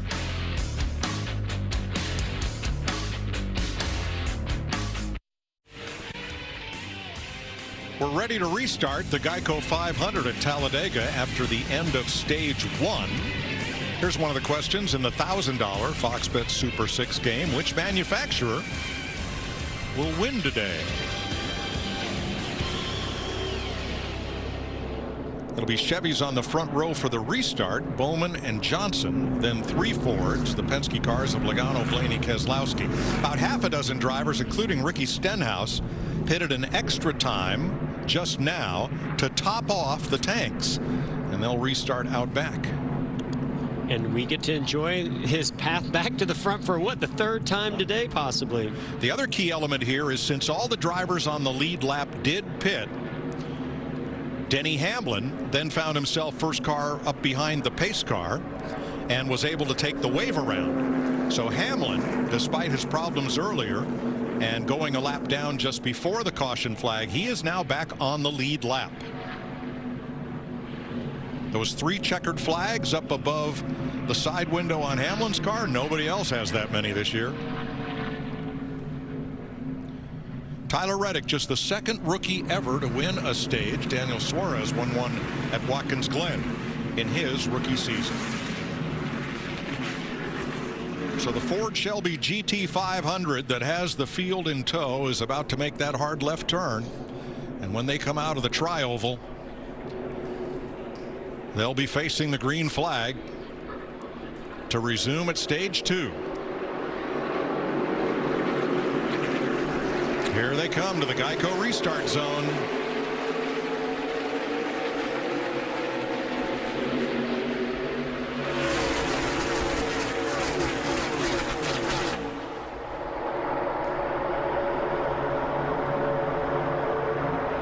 Not much help on that inside lane led by Jimmy Johnson. Here goes Ryan Blaney to the lead inside of Alex Bowman. Kyle Busch going to give Bowman a little help there. Or a lot of help. Yeah. And we're 3 wide once again. You can see when they lock bumpers like that, how much they increase speed, but then when they separate, how they slow down and allow Ryan Blaney to now get side by side with our leader, Alex Bowman. Now that third line is developing. That's going to slow down that lane that Alex Bowman and Kyle Busch are in, and Tyler Reddick. And Busch goes topside to pick up Matt DiBenedetto, who had the run. Might be a good move for Kyle Busch, but he's way up high. While here's Jimmy Johnson taking the short way around with Ryan Blaney. Tyler Reddick was getting a push from Alex Bowman to get that stage win. Now he's able to give a little help to Alex Bowman and try to get him back up to the front beside Ryan Blaney. 3 wide, 3 wide, 3 wide. Several rows back.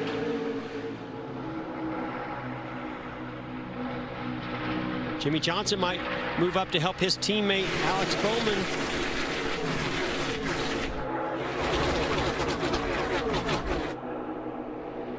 Going to give Jimmy Johnson the lead right there. Oh, and if you were worried about Stenhouse restarting out back, don't worry. He's up to 7th in the outside lane. +8 since the restart. There's Ricky. Penske teammates, they have formed up, and they are going to be a formidable force on the bottom.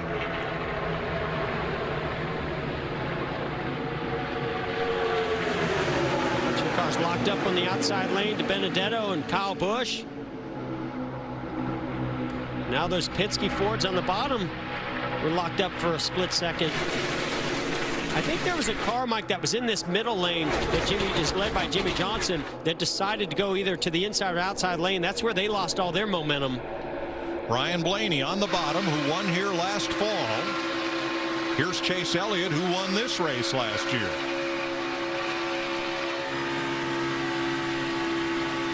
The first 25 cars are covered by 1 second on the racetrack. And you see here, Kyle Busch was all the way in that outside lane. He moved down to the center lane, was able to get the lead, move down to that bottom lane. He wants to be in front of those strong Fords on the inside, led by Ryan Blaney.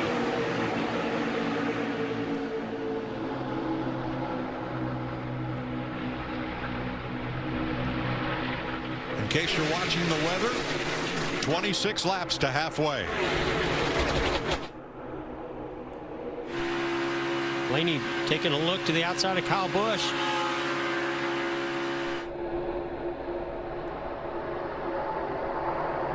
And he gets that lead, brings his teammates right along with him. And another teammate there with Wood Brothers. Number 21 of Matt DiBenedetto's, you remember, alliance there with Team Penske. They're perfectly positioned exactly where they want to be. When those 3, or in this case 4, Penske-aligned cars hook up, they are going to be hard to deal with.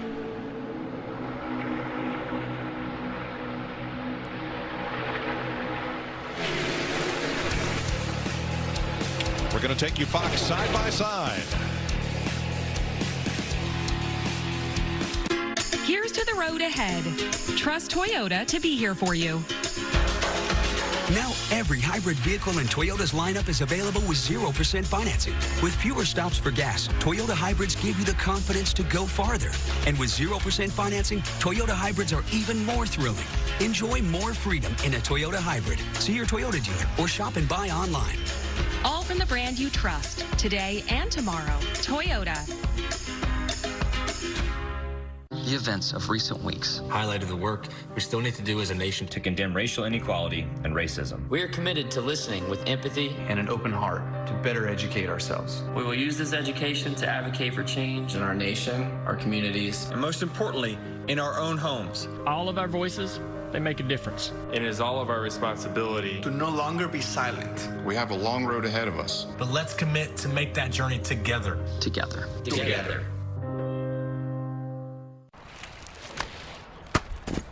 Don't bring that mess around here, Evan! Whoa! Don't do it. Don't you dare. I don't think so! It's okay, big fella. We're gonna get through this together. Nice rip, Robbie. When you bundle home and auto insurance through Progressive, you get more than just a big discount. I'm gonna need you to leave. You get relentless protection. Good luck out there and don't get caught. Fox Wednesday. Do these 6 new challengers, the taggers have no chance in catching me, really want to take on the fiercest tagger of them all? There she doesn't play. Oh my God. See why summer's #1 new show is action-packed. Down goes Banshee. And truly delightful. I just got lost in her eyes. Sounds like he's got the sweets for it. Football Squad Brothers host. Wow! Ultimate Tag. All new Wednesday on Fox. I am the one. The intersection of chaos, karma, love, legacy, family, and flag. Back with one thunderous return. Sunday dinner has always been special. These days, it's just nice to have something to look forward to. Well, break out the good plates and tell the kids to wash up. Because it's Sunday dinner. Even if it isn't necessarily Sunday. That's the sound of refreshment.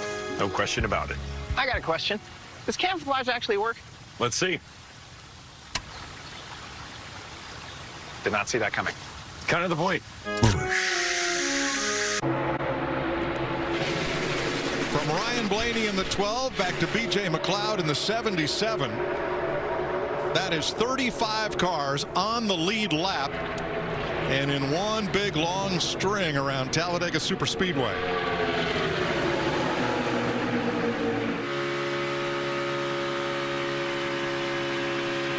Blaney, Logano, Keselowski. And I really thought that we saw Kurt Busch and a couple other Chevys come up there, and even Kyle Busch split up those Penske Fords. But that shows you how powerful they are. Here comes Kyle Busch after him again. If they were able to regain that and lead. Here comes Kyle, Vince. Yeah, and just a moment ago, Kyle had his brother Kurt in that one car behind him, and they lost the lead, and Kyle came on the radio and said, is Kurt unable to get to me, or is he afraid to give me a shove? Because I need it. He didn't, and they lost the lead. Kyle left that bottom lane. Now he's back out front. Never seen Kurt Busch afraid to make a little contact. Sounded like a challenge to me. I guess that's something only your brother would say, right? All right, DiBenedetto got shuffled back, and look at him right up here in 3rd spot. Jamie? Absolutely. Earlier in this race, the 21 was so loose, he shuffled back just to avoid contact. They came in, they tightened him up. Greg Irwin, a nice job on those adjustments. Now he's running up front. This team was really excited to have Matt behind the wheel for this race.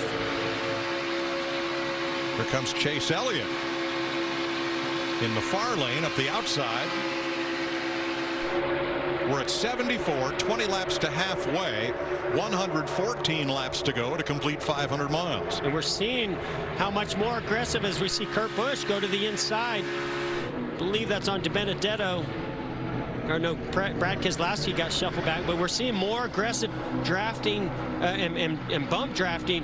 And those Fords, Mike, they just line up better than any other manufacturer out there. And I think that gives them a slight advantage when it comes to being aggressive with that push. And I think that's why they're able to connect and get back to the front. I agree, Jeff. The front bumper on that Mustang is pretty flush, pretty straight across. Makes it easier to give that driver in front of you a little pop and send him forward instead of sending him askew. Yeah, it's more forgiving because the bumpers slide across one another.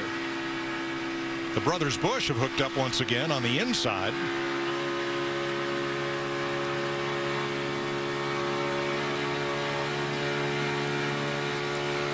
So let's show you something that's not quite as perfect a fit as Chase Elliott comes up to the back of Matt DiBenedetto. And you can see that indentation on the rear bumper. Now right there, you saw the center of the nose of Chase Elliott really get to the left side of that bumper with the 21 car, and that's definitely not where you want to be. And it shows you how much movement is going on among these cars in the draft.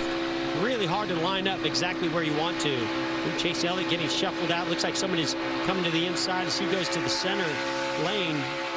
They were 4 wide coming through the tri-oval. Yeah, that was Kyle Busch that got to his inside. And Denny Hamlin coming back up into the mix in 11th place. You heard Chase have to lift for the 17 of Buescher just in front of him. And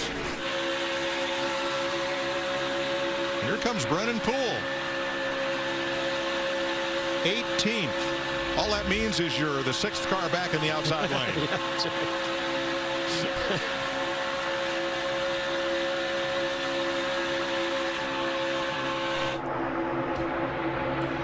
77 laps complete in Talladega. 31 official lead changes so far. Ryan Blaney out front.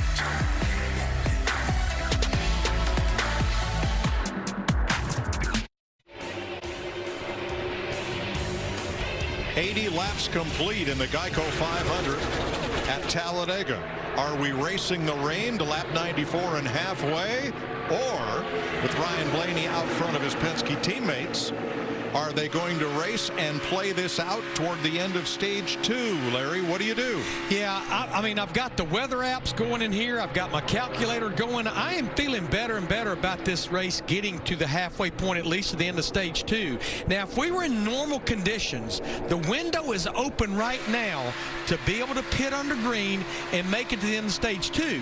And that's normally what you want to do. But I think because that weather is still to some degree threatening, they'll probably go another 15 to 20 laps and run this fuel window out, and they'll have to pit with about 15 to 20 going this stage, Mike. But if it was normal, the window's open now, and I think we'd start to see some drivers peel off. Well, and Larry, on top of that, I'll add one more. These guys, the bump drafting is getting more and more aggressive as they try to get up there and battle with those Fords up front. So there's a chance a caution could also bring could come out and change that strategy. And the reason they're getting aggressive, somebody said 13 to go to the halfway point. Whoa, Ryan Blaney gets squirreled up by his teammate Joey Logano.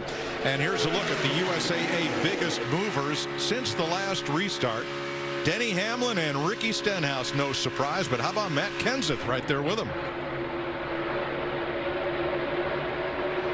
So Denny Hamlin making some more moves. Jimmy Johnson, look at he's not content to just stay in line. Hamlin door to door with Bubba Wallace. Jamie?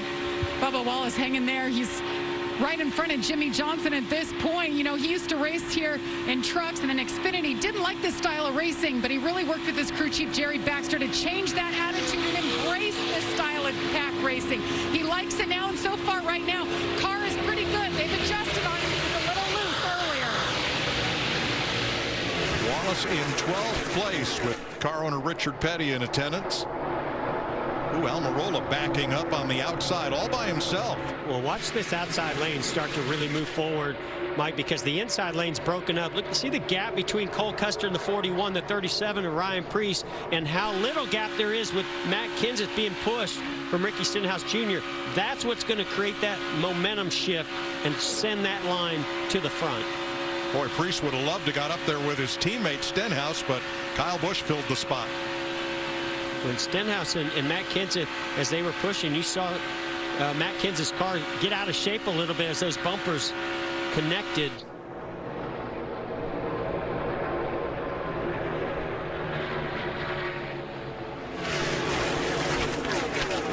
Just really hard to battle those four Fords that are so disciplined and so well connected, and when you stay that committed to one another, makes it very difficult for anybody to really make a move on you. And they've been split up a couple of times and been able to reorganize very quickly.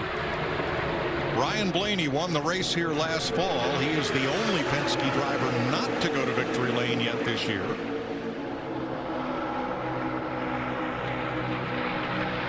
Well, we saw Kyle Busch get shuffled back, but now he gets to the rear bumper of his brother, Kurt Busch. Jimmy Johnson coming to help. Alex Bowman. Denny Hamlin kind of in nowhere, no man's land as they were 4 wide for a split second. He's going to be able to fall into that middle lane, maybe make some ground. Yeah, this middle lane, if they can get formed up, do a little bump drafting, they could make something happen here.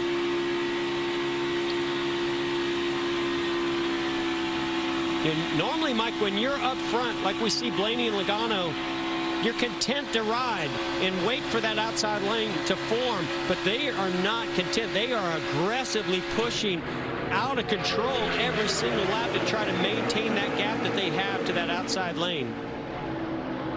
I don't know, Jeff. The only driver I ever saw content at Talladega was standing in victory lane. That's right.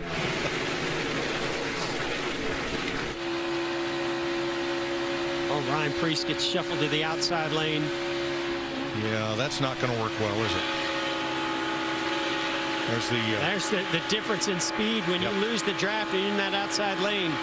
These cars are going by. We're at 10, 12 miles per hour faster than you are. And even Chase Elliott knows he's not carrying enough speed for even he to help out.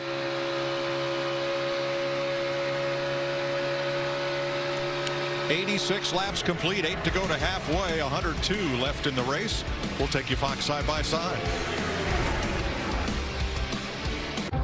We design and engineer in America and assemble more vehicles here than anyone else. It's why, at a moment's notice, we can take American ingenuity and our manufacturing capability and put it to work. Building respirators, ventilators, and face shields. Building what we've been building for over a century. An unbreakable connection between the Ford Motor Company and America. Devin, did you know Geico is now offering an extra 15% credit on car and motorcycle policies? Okay. That's 15% on top of what Geico could already save you. So what are you waiting for? DJ Khaled to be your motivational coach? Yo, Devin, remember to brush in a circle motion. Thank you, DJ Khaled. Tiny circles, Devin. Do another one. Another one. Is this good? Put in that word, Devin. Don't give up. Geico. Save an extra 15% when you switch by October 7th. Friday Night SmackDown is all new. You gotta be kidding me! All the action. And here we go! All new Friday Night SmackDown at 8 Eastern on Fox. Devin, don't give up. Geico. Save an extra 15% when you switch by October 7th. Friday Night SmackDown is all new. You gotta be kidding me! All the action. And here we go! All new Friday Night SmackDown at 8 Eastern on Fox.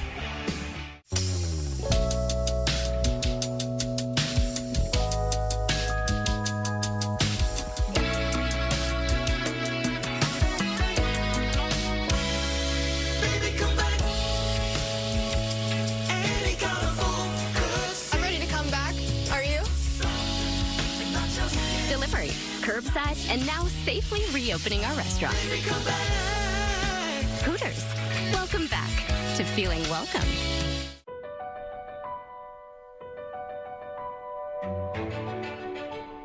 We could never do what they do, but what we can do is be a partner that never quits. Verizon is the most reliable network in America, built for interoperability and puts first responders first, giving their calls priority 24/7. We do what we do best, so they can too.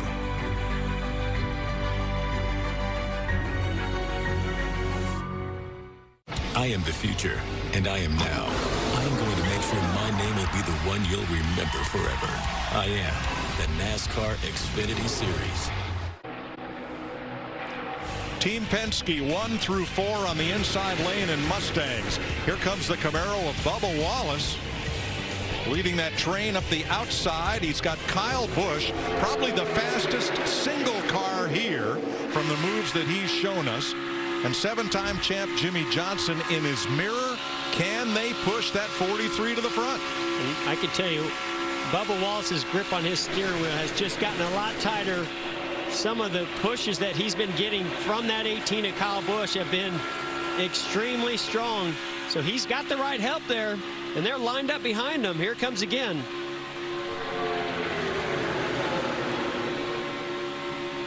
Four laps to halfway. More rain in the distance.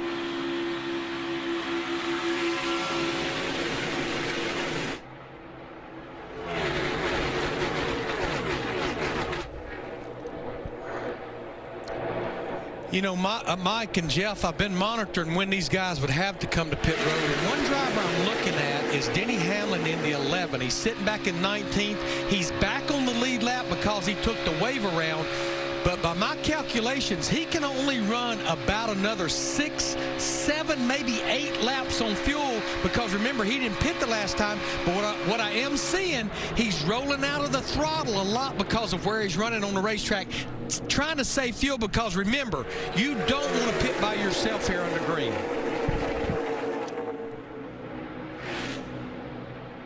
Boy, that outside lane just has not gained any ground. Let's show you the speed differential between those Mustangs out front and the Camaros and Camrys trying to chase them. And remember, you're going to have to run a little faster because you're taking a longer distance in that outside lane. And you saw where Bubba Wallace was a few miles per hour faster as he got one big shove. That inside lane lost a little bit of its momentum. But see how quickly it also shifts. Man, huge run coming from the 18 to Kyle Busch here. Gives Bubba Wallace a bump. And here's some radio from Stage 1 winner Tyler Reddick, who's currently 18th. What's the radar look like? I think it's going to miss us, Derek. I think it's going to go north of us. We'll just have to start thinking about it here. We're going to be around 10 or so to have to pit. So halfway in 2 laps, pit stops within the next 10 or so. Well, and that radar keeps changing constantly. At one point, it looked like it's definitely going to hit us. The next, like 2 minutes later, all of a sudden it dissipated. So Larry Mack, these crew chiefs have got to be going crazy down there on pit road. I told you, I just don't know how much more I can take. You saw the dark clouds off the corner there. But will Mother Nature put an early end to this one? Halfway next time by.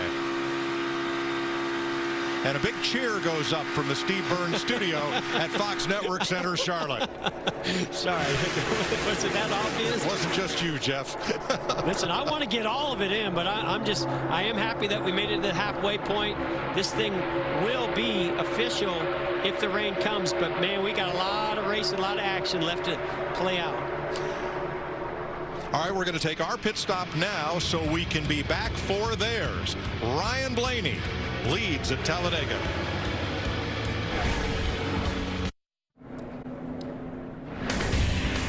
The Geico 500 on Fox is sponsored by Ram Trucks, built to serve. And by Credit One Bank, the official credit card of NASCAR. Perfect for race fans.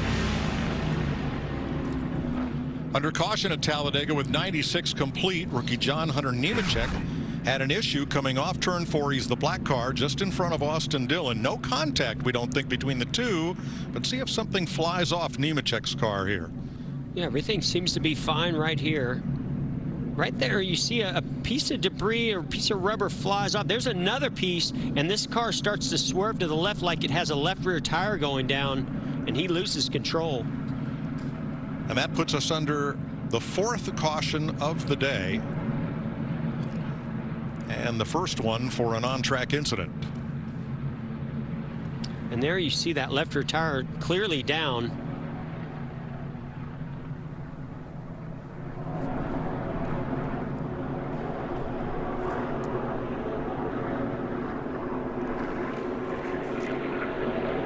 So a tough break for the rookie. B.J. McLeod will get the free pass on this caution flag, and here they come to pit road. Jamie. Bubba Wallace in the 43 riding some momentum, finished 13th or better 3 of the last 4 races, and he's been running top 10 here. Bubba's saying, don't touch it. This car is good, and it doesn't matter where I'm driving. It'll be a 2-tire stop for the 43, Vince. And for the 12 of Ryan Blaney, who won here last year, he pits from the lead. It's just going to be 2 tires for Blaney, right sides and away. He'll be the first one off pit road. 2 for Chase Elliott, for William Byron. A lot of 2-tire stops here. Yeah, playing that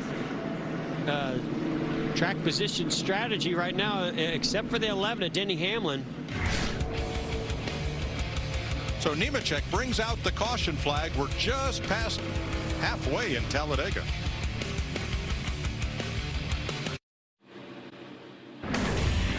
The Geico 500 on Fox is sponsored by Geico. 15 minutes could save you 15% or more on car insurance. 90 laps to go in the Geico 500. Note the Fox monitor on board with Ty Dillon there. It's 104 degrees inside that car. And as we're coming to the restart, his heart rate is below that, and that heart rate was down in the 90s until he started coming onto the front straightaway and getting ready for this restart. You can see it's starting to build.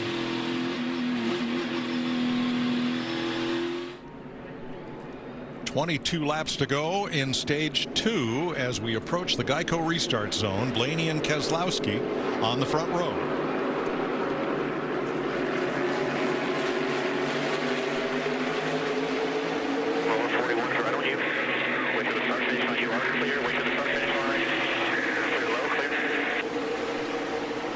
That 41 self is 2 off. 2's going to show up for the 22. Coming right on you, the 2 is clear, 22 is clear. Right on you, then 1 off the 2 now. 3 are clear, right on you, then 1 off of him. 1 off you, then 1 off of him. 1 off you, then half off of him. He'll get another push on the back. 1.5 back, getting a push. 1 back, half, corner, right there, right with you. Right with you. That's Josh Williams, Ryan Blaney's spotter, and look at that. The Penske cars form up 1 through 4.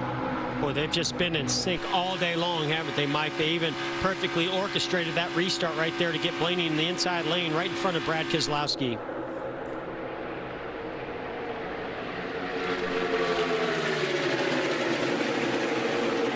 Christopher Bell hanging right with them, the first Toyota, and then William Byron, the first Chevrolet, in 6th. And even just that one small move of Blaney going from the outside lane down to the inside lane, look at what it did to that outside lane. Cole Custer, Jimmy Johnson, and Bubba Wallace, boy, they've fallen back, what, 10 car lengths.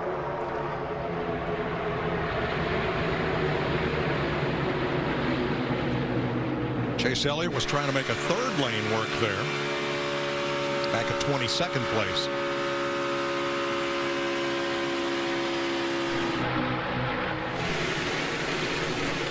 $20 to go in stage 2. There was one of our $1,000 Fox Bet Super 6 questions.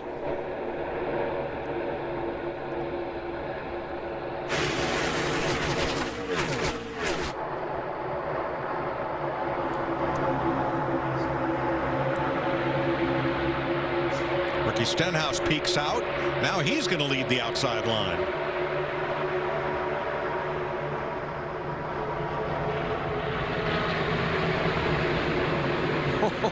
Boy, look at this going on with the 47, Ricky Stenhouse Jr. in that outside lane being pushed by Kyle Busch. That car was sideways, but still going forward. Sparks flying here through the corner. 35 lead lap cars, all contending here.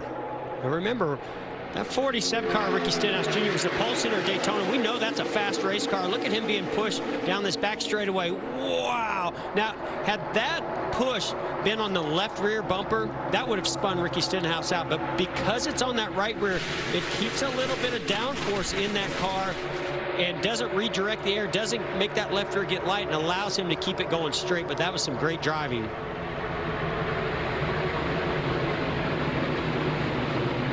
Cole Custer nestles up against the bumper of Kyle Busch with help from Jimmy Johnson. Then Bubba Wallace and Kevin Harvick on the outside. And not all the work is just coming from that car behind you.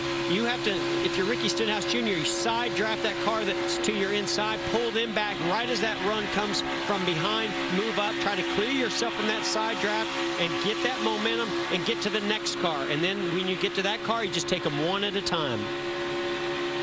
That's the thing about Talladega. If you're in it, meaning that lead draft, you could win it.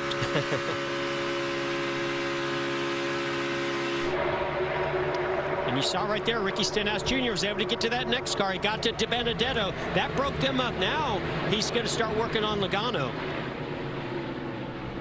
For more about side drafting, Larry. You know, Mike, I was working with Dale Earnhardt Sr. in the late 90s, and I saw him do this, and I had no idea what he was accomplishing. So let's use our Ford cutaway car to show you side draft. You see the car approaching on the left rear. He's going to move against that car he's trying to pass, and it looks like he's going to pick speed up, but it's not. It's stacking air on the rear spoiler of the car he's passing and in that left rear wheel well, and it's slowing that car down. It's not speeding the driver up that's making the pass. It's just slowing the driver down, and we're seeing more and more drivers that know how to perfect that. And it works the same way on the right side of the car as we're seeing that outside lane do on those Fords on the inside.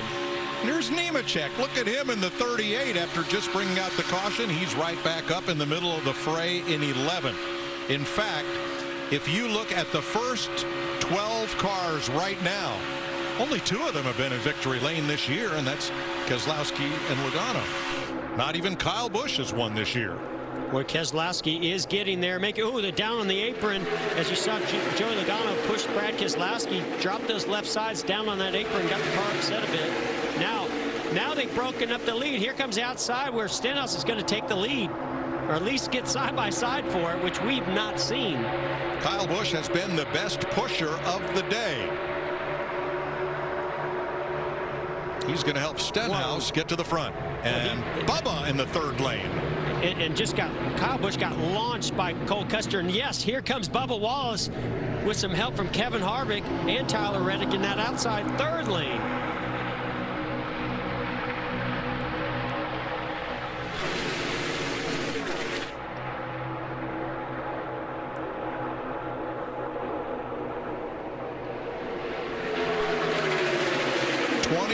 Cars covered by 1 second, 33 cars within 3 seconds of the lead.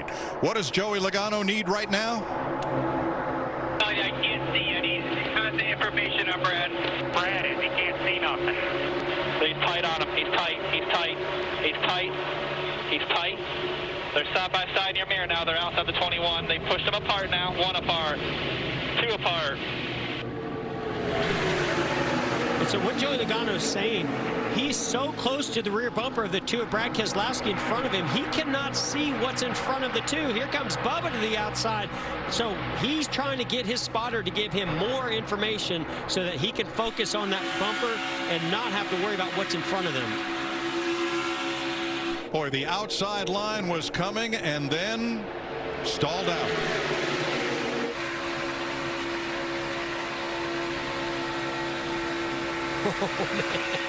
Bubba Wallace hanging on as he's getting a big push from Kevin Harvick.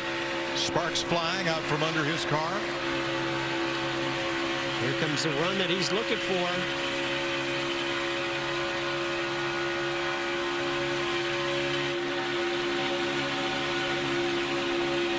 Clear track ahead of Bubba, but getting there, that's the problem. Yeah, when you're in that far outside third lane, you really need a lot of help out there, and you need to break up those cars. I think if Bubba, he's already getting an aggressive push, he might need to get a little more aggressive with the side drafting to break those guys up in that middle lane. Chase Elliott just went past Bubba. Maybe he'll jump to the outside. Big run coming up front. Stenhouse to the front from Kyle Busch. Now what does he do? He was clear of Ryan Blaney, but he likes the pushes that he's getting from the 18 of Kyle Busch. Oh, Blaney a little squirrely up off the corner. Had to bring it down. Mike, I just don't see how they can continue to do this lap after lap after lap without something happening. And we're 80 laps to go. A long way. And the weather's clearing, so this is no longer a race to the halfway point. I don't think I can hold my breath for 80 laps. Might have to. Well, Chase Elliott got all the way to the top side, but no help up there. So he'll have to tuck in.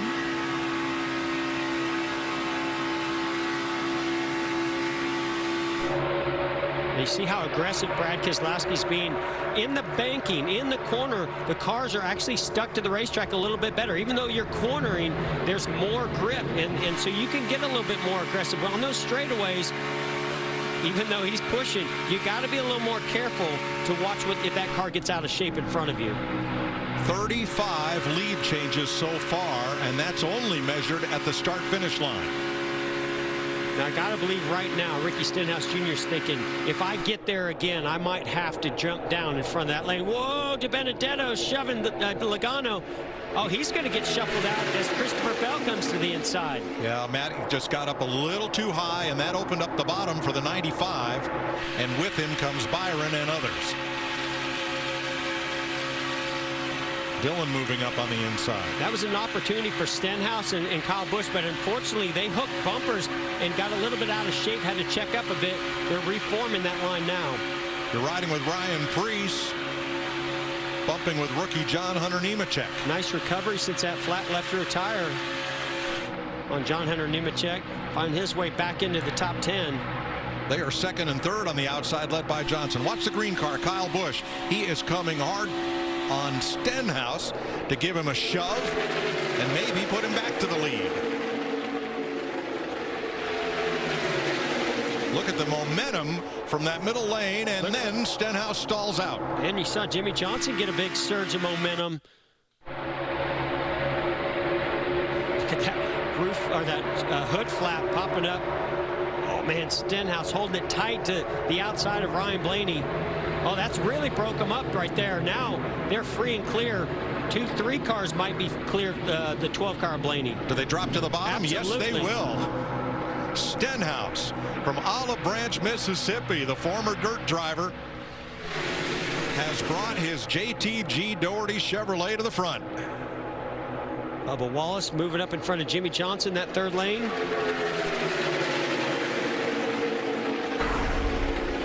It'll be 8 to go in the stage. 76 laps to go in the race.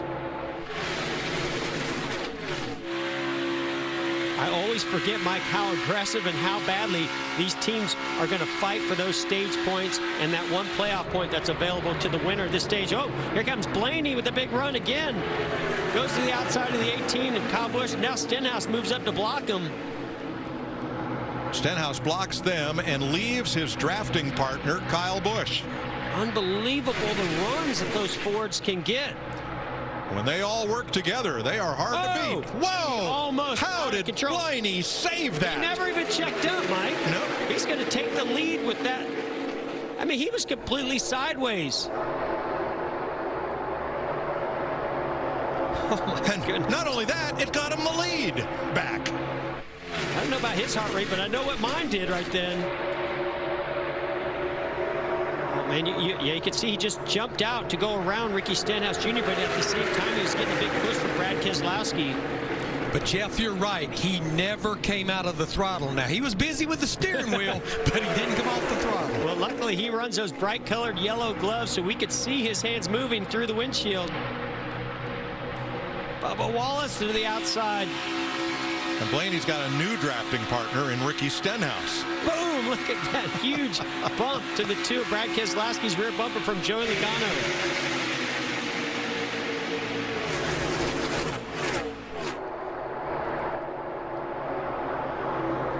Well, if they were trying to break up those Penske Fords, they at least accomplished that for the period of, for right now. Now, if the two and caution is out for debris in the back straightaway. Just when things were getting good. That's not for debris, Mike. That's for us and these drivers to take a breath. But no, there is debris on the track. A big piece of metal. Something there. So this caution, a lap 114, will be the 5th one of the day.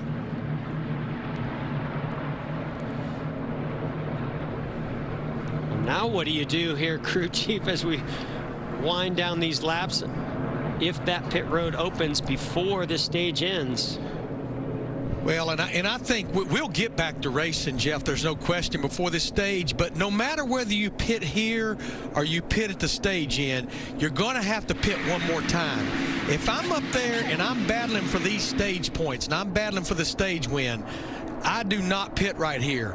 But if I'm back there, let's say outside the top 15, you know what? Come on and pit now and then stay out at the end of the stage and get that track position. I think we'll see some drivers stay out. I think we'll see drivers pit right here. Yeah, it'll be a wide variety. We saw the AMR safety team moving quickly, pick up that piece of debris, make sure that nothing else was up there. I got to see this again. I could watch this all day long, Mike. What Ryan Blaney did there. I was waiting for Ryan Blaney's car to go completely around. See, he jumps out. As he does, he's being pushed by Brad Keselowski. Luckily, Brad Keselowski sees it, checks up. But look at the hands and through the windshield, Ryan Blaney, and how many corrections he had to make inside that car, but never lifting off the throttle to keep it going straight and take the lead. At 197 miles per hour. We listen in on Brad Keselowski. I think you'll get a lot of guys pit and then stay out at the stage, you know what I mean? If you can win the stage, it's worth it. Let's go try to do that, Jeremy. Sounds like Brad knows what he wants to do. Well, I like that. There's a fellow with a couple of wins in his pocket. So adding on those stage points, which are certainly going to be helpful in that one golden ticket that helps you all the way through the playoffs to the penultimate race. Sure, let's do that. Just for the record, Jeremy Bullins and I did not rehearse that.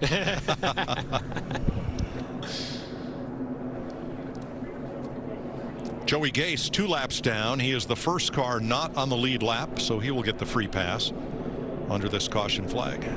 Wow, pretty far back before we get any takers. So Ryan Preece, the first car to come onto pit road, he was 15th. So we'll finish off stage 2 when we come back. Rain, rain, stay away from Talladega.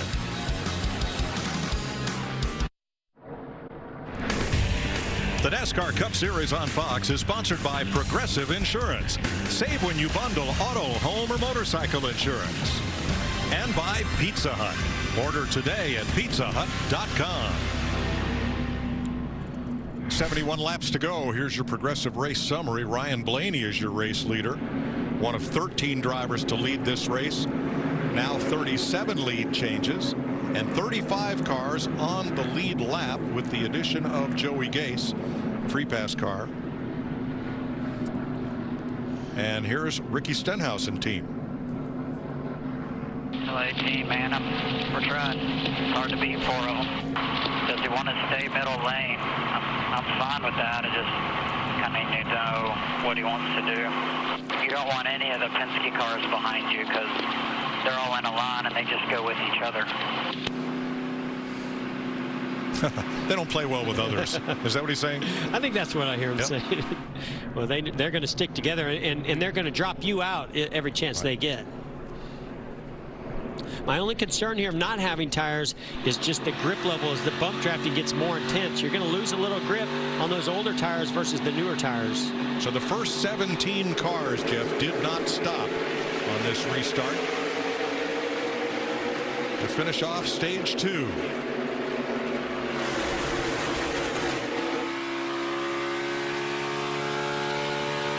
I really thought Brad Keselowski timed it perfect, but then he faded back. But now, wow, what a huge run and slam to the rear bumper of Ryan Blaney. That's how confident they are in pushing aggressively.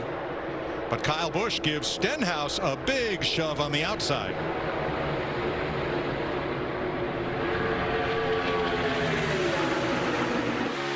.197 miles an hour, and you move up or back inch by agonizing inch. I just keep waiting for it to happen, but it's not happened yet, Jamie. Well, Blaney told his spotter, hey, tell Brad when I got squirrely, it wasn't as bad as it looked. He said, I can take any push he gives me, and that's what we just saw. That tells you a lot about that rear spoiler and what it does when it does catch the air. Look at the big run by the 24, William Byron, to the rear bumper, the 47. He's going to the outside, 3 wide for the lead. Well, look how strong Blaney is on the bottom. Now he's going to get help from his teammates. Whammo from Keselowski. I mean, they're not going to have any bumpers left on those Penske boards by the time this thing's over. If Ryan said it wasn't that bad, from here it looked like all arms and elbows inside that 12. Final lap, stage 2. William Byron had that lead for a split second. Lost a little bit of drafting help. Yep, Tyler Reddick can't quite get to him. And here they come. And you'd think this is for the win of the race. This is just to the end of the stage. Gonna be close. Stenhouse. That's what happens when you put the start-finish line another couple of football fields down toward turn 1. It was definitely different in the middle of the tri-oval, Mike. That's how close it was for the end of stage 2 at Talladega. I am the one. The intersection of chaos, karma, love, legacy, family, and flag. Back with one thunderous return. Pit Road Open should be at least 15 lead lap takers. Jamie? Ricky Stenhouse Jr. with a little help from his friend in the 18 at Kyle Busch gets the stage win. Says he's just a little bit loose and he feels like he can hang with those Penske guys, but he needs a little more help. Vince? Kyle Busch says it all depends on who's behind you. Well, he's been the guy behind most of the day. He's been the guy pushing. So he said, make sure you check the nose of my car. I'm afraid I may have damaged it. 4-tire change. The front end looks good, and a little piece of tape in the 18 is away. Here's your Ram race off pit road. Number of drivers getting fuel only and leaving the pits first. Bowman, Elliott, Boyer, Preece, and Almirola. Well, that's going to shake things up. Say we dial up Ricky Stenhouse Jr. Stage 2 winner. Hey, Ricky Stenhouse Jr., Jeff and Mike here in the Fox Sports studio. You got us? Yeah, Jeff, I got you. Well, man, congratulations, first of all, on that Stage 2 win. Man, this has been your playhouse today. You have absolutely passed more cars than I think anybody here today. The car looks so fast, looks in control, and you got a great pusher in Kyle Busch. Now, how do you get that done in this final stage? Yeah, it's going to be tough, but like you said, our No Synergy Drink Camaro has been really fast today. Proud of everybody at JTG Doherty for bringing us this great car. It was nice, man. The 18 had a good run and was able to stay up with us, beat my back bumper off, and, you know, it's going to be tough to beat those Penske cars all lined up. They all do the same thing, which is smart of them, but we're going to have to outduel them somehow, but I like our chances if we get hooked up with the right guys. All right, well, I'm going to be surprised if any bumpers are left on these cars after today. Thanks for talking to us. Good luck the rest of the way. Thank you, Jeff. 66 laps to go. Ricky Stenhouse is your Stage 2 winner.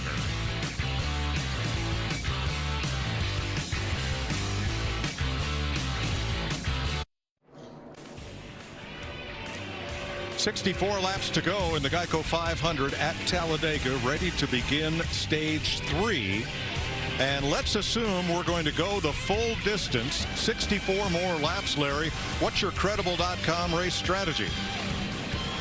Assuming we will go to the end of this thing and we go green, we know we have one more pit stop, so do not speed on pit road, especially during that green flag pit stop. We've had a total of 33 pit road speeding penalties the last 4 races at Talladega. Most importantly, with 63 to go, stay out front and avoid the big one. We know it's not if we'll have the big one, Mike, but when we will have it. Oh, Larry. Now, we talk about pushing cause and effect. Remember that slip tape that was on Stenhouse's bumper to start the race? Well, that's what Kyle Busch did to that. Can we call that grip tape now? It might be, just the residue left there. Meanwhile, Kyle spent a lot of time in the pits on this caution, Vince. Yeah, and a small brace that connects to the right rear quarter panel had come loose, and the tire changer noticed it during that last pit stop, so they brought him back in to fix it. Crew Chief Adam Stevens said they got it repaired, no problem. All right, the first 6 cars did not stop under this caution flag. Chris Buescher, Denny Hamlin, Kurt Busch, Kevin Harvick, Matt Kenseth, and Brendan Gaughan, the Las Vegas driver in the 62, competing in his final NASCAR Cup season, running a limited schedule for Beard Motorsports, and wanted to do the Beard family proud. So Brendan Gaughan outside row number 3 in that white and black machine as they all approach the Geico restart zone. And some drivers that took no tires, just some fuel on that stop ahead of those like Blaney that took tires. Off you by quarter. Off you 4 car 7 him. Off you by half. Off you by 1. Still outside. 4 cars on him. Half to the 1. Can't get to you. 4 car is on him pushing. It's Denny Hamlin's spotter. Still off of you by half. Still outside. You're clear. Big run through the middle with the 9. Half back. Outside. Outside. 1 car coming to your bumper now. Tightening up behind you. Chase Elliott with a big run to the outside of Kevin Harvick. Kevin Harvick going to get a big push from Denny Hamlin. And here's where you hold your breath. Here they come off the corner, 3 and 4 wide behind this group. Oh, Chris Buescher's going to get shoved to the middle. He just could not get to those lanes. That's how fast the draft comes. And he just couldn't block those lanes quick enough. See if Blaney goes all the way to the top. Nope. He latches on to Ryan Preece.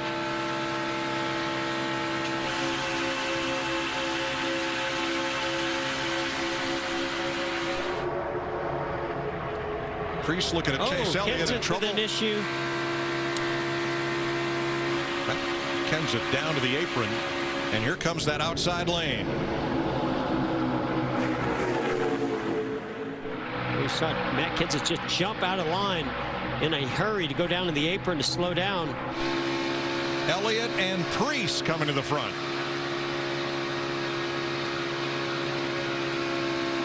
Well, now Preece might go to the outside of Chase Elliott. Sure does.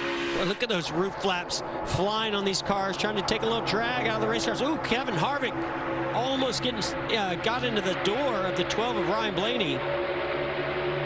Wonder if Blaney will make it a 3rd lane and bring his Penske teammates with him up on the far side. Yes, he does. We're hearing a flat tire on the 42 of Matt Kenseth. And here comes Ryan Blaney with that big push from Brad Keselowski in the outside lane. Here's what happened to Kenseth, the red car, the McDonald's car. When the car gets a little squirrely right there, obviously Matt feels a tire going down. Jamie. Matt Kenseth just said on the radio, something's broke, guys. Something's definitely broke. I don't have any brakes. Oh, boy. Chase Elliott leads from Kevin Harvick. And you think, well, you're on a super speedway. You don't need brakes. You don't use brakes. Let me tell you, yes, you do. Because there's times when you have a big run, just like Kevin Harvick does to the rear bumper of Chase Elliott. Yeah, you can lift the throttle, but sometimes you got to use those brakes. And, of course, you need a lot of brakes to get into pit road. And the Penske parade in the middle lane is now Blaney, Keselowski, then Ryan Preece before Joey Logano. Well, a lot of sparks flying out of that 9 of Chase Elliott. That car is really down. dragging the racetrack. Here's Logano up the outside, trying to join his teammates, the 12 and the 2. He just cannot hold those Penske Fords back. They find their way to the front.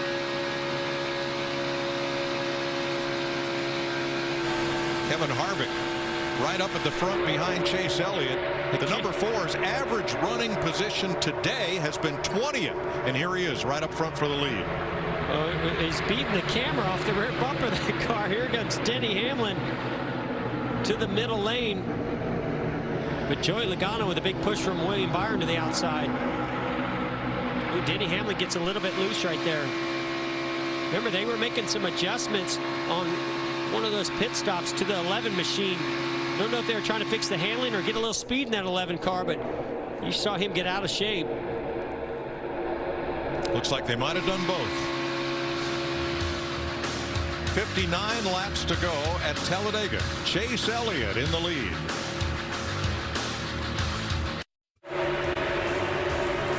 $55 laps to go at Talladega. Here's another of the questions in the $1,000 Fox Bet Super 6 game.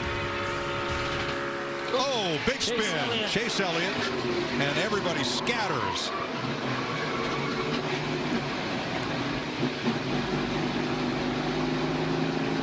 Several years ago, they paved that entire backstretch apron at Talladega, and it's a good thing they did. You see heavy damage to the front end of that car.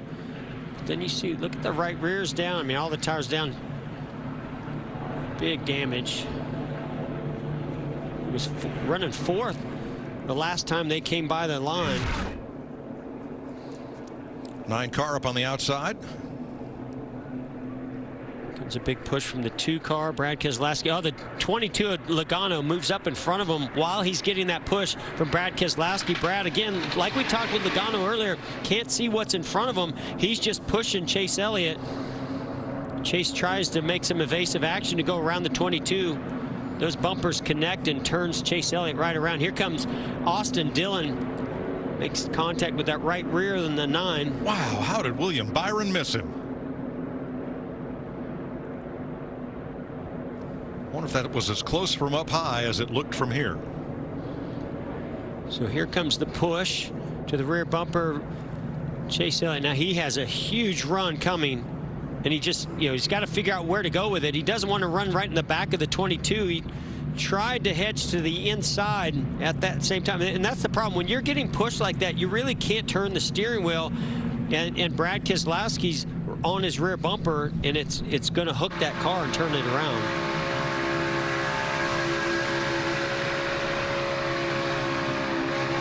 You saw that very last bit of contact. That's what sent Chase Elliott around as he tried to go to the inside of the 22. And here's audio from Brad Keselowski. Nothing I can do. I'm off the gas, getting pushed, man. Yeah, 10-4. Certainly was not your fault there.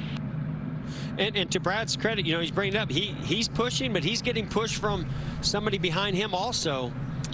But Jeff, Brad was off. He came off the throttle, and he actually got on the brake right there, trying to make something not happen there. A lot of damage to Elliott's car. Keselowski not a fan of blocking. Now, a lot of those drivers who were on pit road at 116 and 122, I mean in blocking in general. Pit road is busy. Jamie? And Kevin Harvick makes his way in the 47 as well. They had a slow stop earlier that got him shuffled back, but they worked on the Ford car. Quick stop, Vince. One of Kurt Busch. He's been solid today, but they're still looking for a little something extra. It's a 4-tire change for the one of Busch. Harvick is the first one off pit road.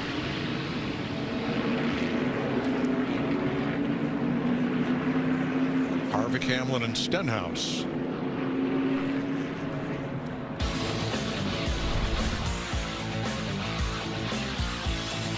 Chase Elliott goes around to bring out caution flag number 6.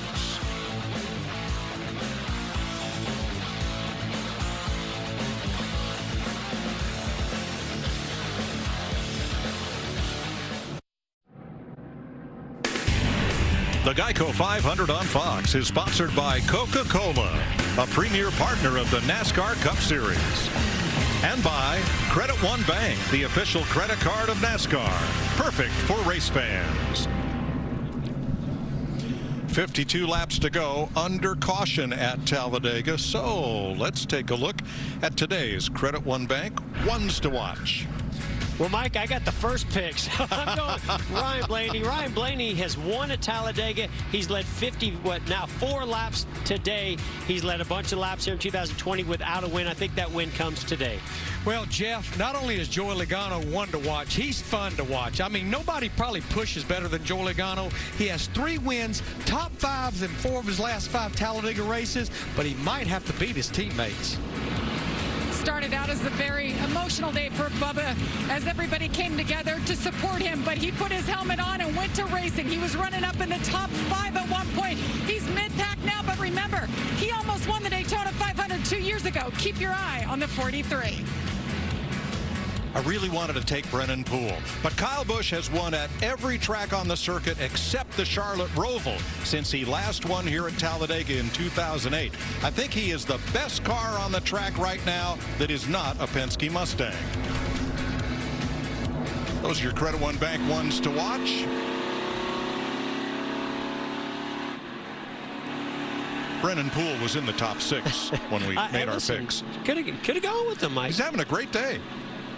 Let's take another look at what happened. Brad Keselowski said he was pushing and he was being pushed. Let's see what the aerial coverage shows. See, the 47 of Ricky Stenhouse Jr. is behind Brad Keselowski. Let's see when that contact happens. Here's where he makes contact with the 9. The 22 moves up. I don't know. That doesn't look to me like Stenhouse made contact with Brad Keselowski until after the 9 started turning.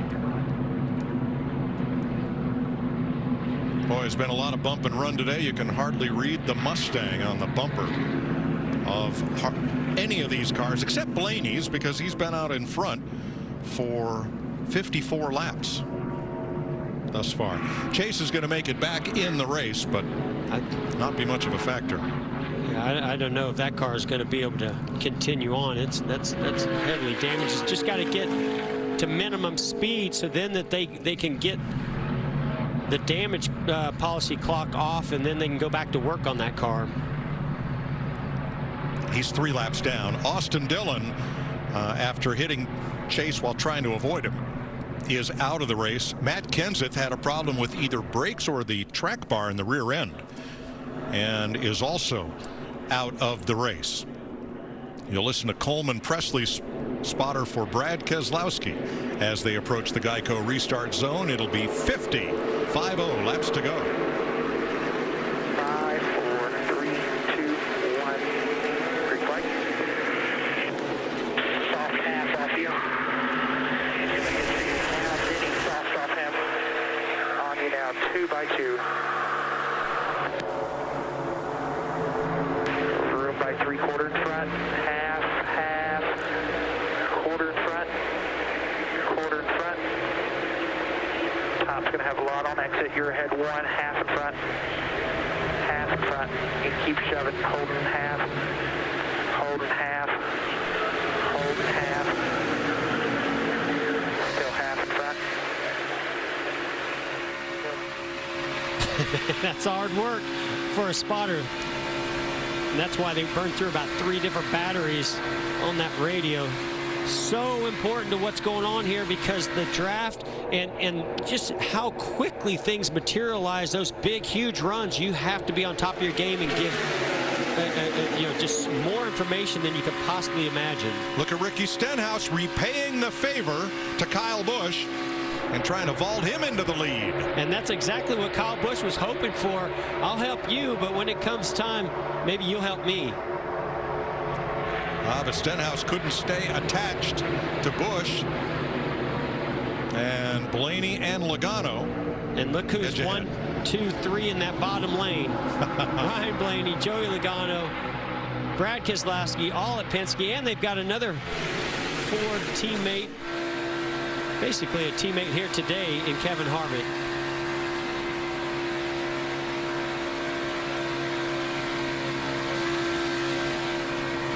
Stenhouse with a little side draft there, trying to dump some air onto the rear spoiler of Keselowski's Mustang. And Chase Elliott has taken his car to the garage.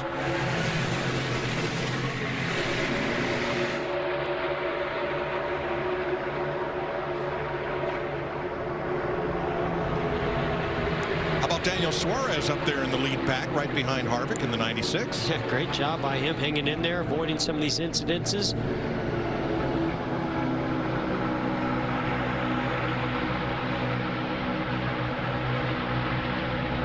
Boy, it's been the Kyle and Ricky show in that top lane today. They have been working so hard, working well together too, and Christopher Bell's he's been a part of this also. We've seen them, the three of these guys, working pretty well together to make that outside lane work. Sure, put them in your list of Toyota top performers today.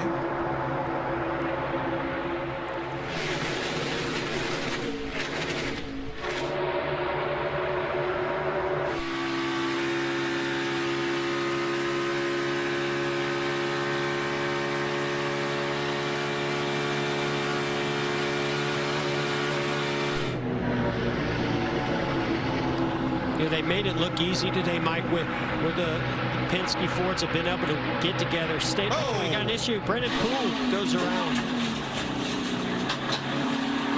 Caution is out, even though he keeps it going.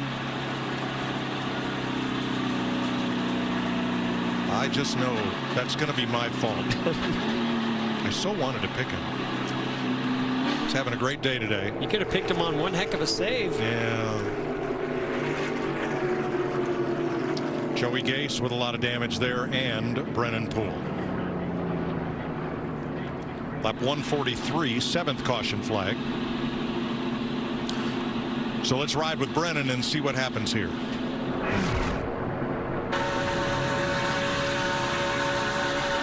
that middle lane, riding along. Everything seemed to be going well. Well, I don't know. The car just got loose. Didn't look like he had any contact from behind. Maybe a tire went down, but that car just turned around on him going into the corner. Well, if so, then what happened to Joey Gase? Yeah, that's the real question.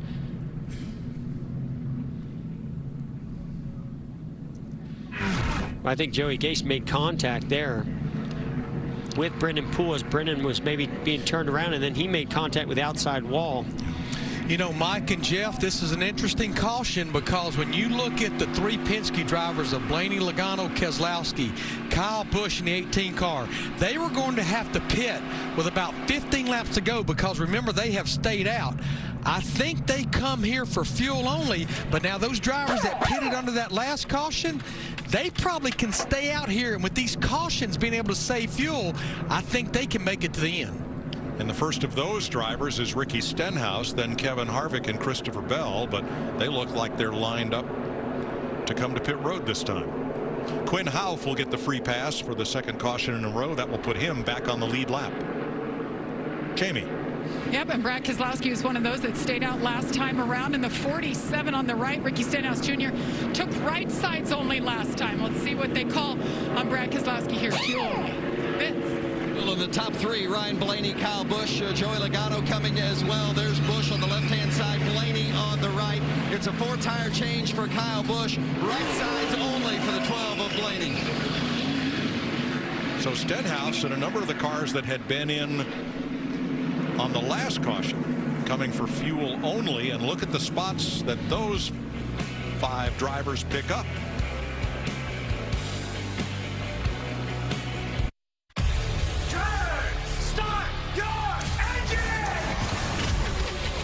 It's a doubleheader weekend of NASCAR Cup Series racing live from Pocono. Saturday on Fox.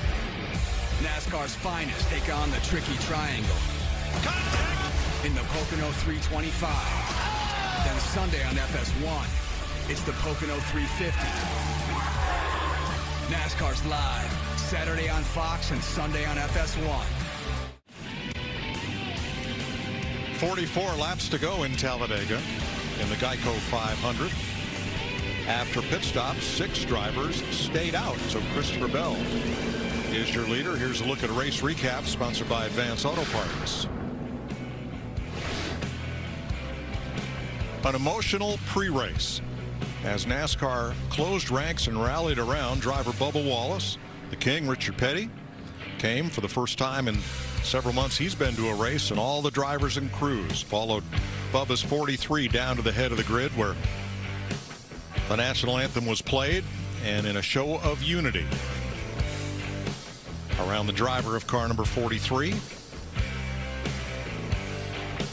Then it was on to business. Denny Hamlin getting up and into the wall, suffering damage. But he's now back on the lead lap in 11th place.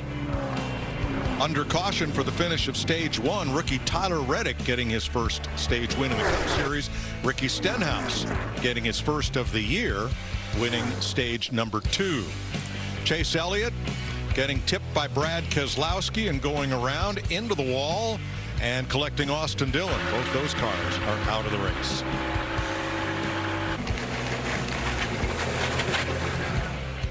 And just now, a caution for Brennan Poole. You're riding along with him as his car goes for a slide and spin.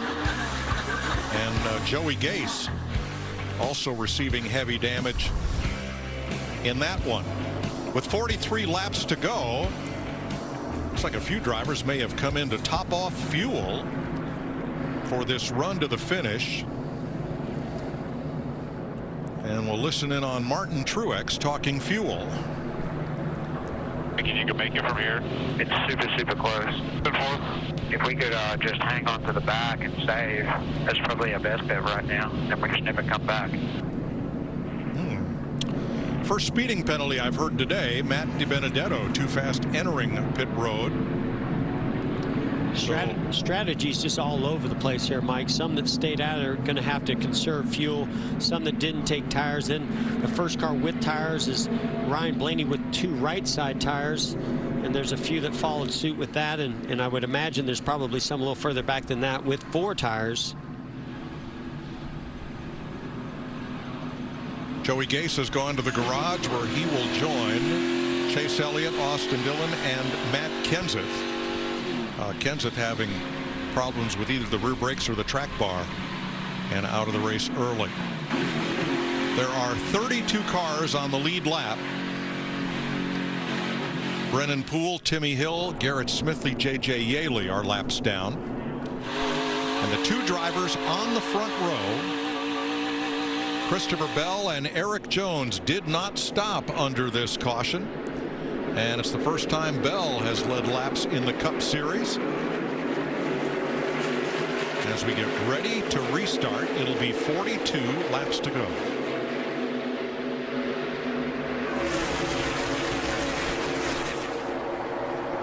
Oh man, we saw how well those Penske Fords orchestrated those restarts. That one did not go so well for Joe Gibbs racing in the Vine family racing with a 95 of Christopher Bell. Just came across the nose of Eric Jones. Now we've got a change for the lead up front with Denny Hamlin going side by side with Kevin Harvick. Well, when Hamlin pancaked that car up against the wall in the early going, thought, well, we're not going to see him again today. Wrong. Stewart Haas on the inside, 3 cars. Harvick, Custer, Almirola line up to try to do what Team Penske did earlier. Well, they certainly have got themselves in position for it, but they're going to have to battle this guy, Denny Hamlin, Daytona 500 winner, and behind him, Joey Logano. And here comes some Hendrick Chevrolets behind Joey. Now William Byron and Jimmy Johnson, then Ryan Preece with Hendrick Power.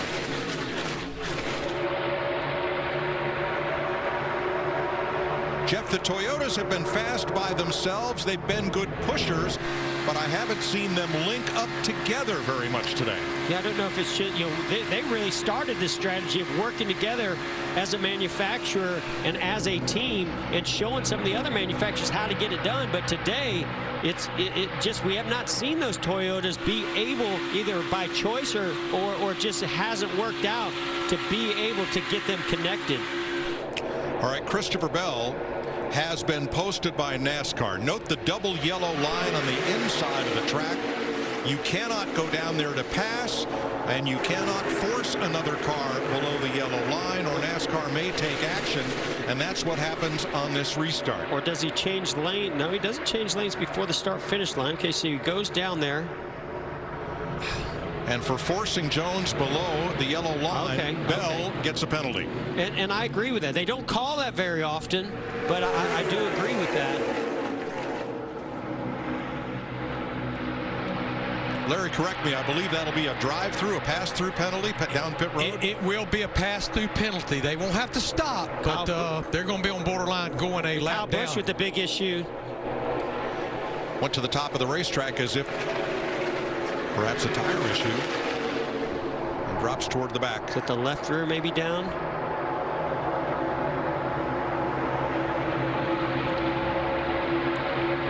So Kyle Busch is in that third lane. The car gets really loose on him, almost makes contact with the outside wall, but I really believe this is a tire down.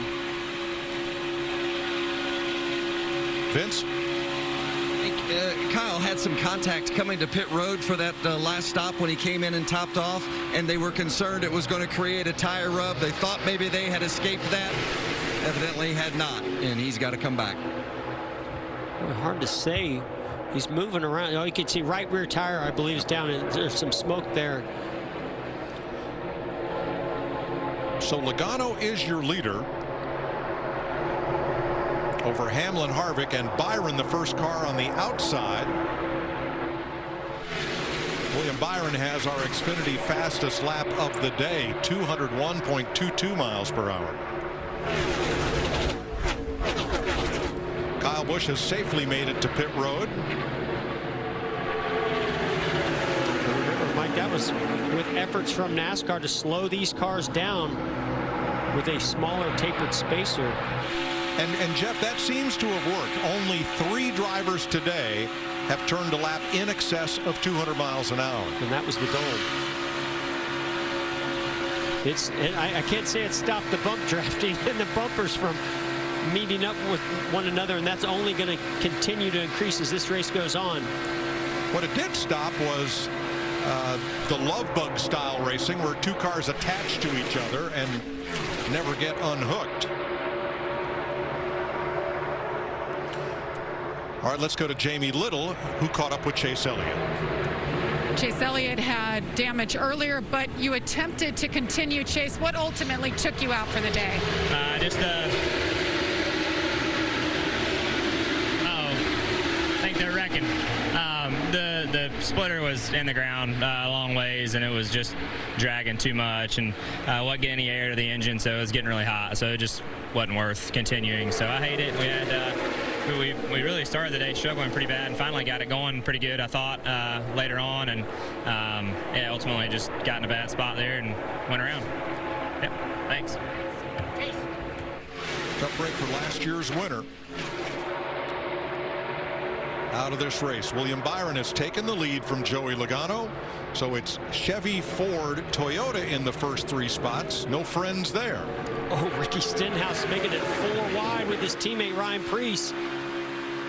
Now back to 3 wide.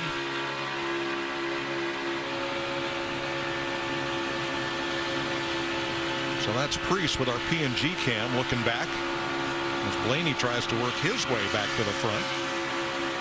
And Mike, this is what, when we don't know what the weather is going to do throughout a race, it creates this urgency, and that's what we've seen all day long.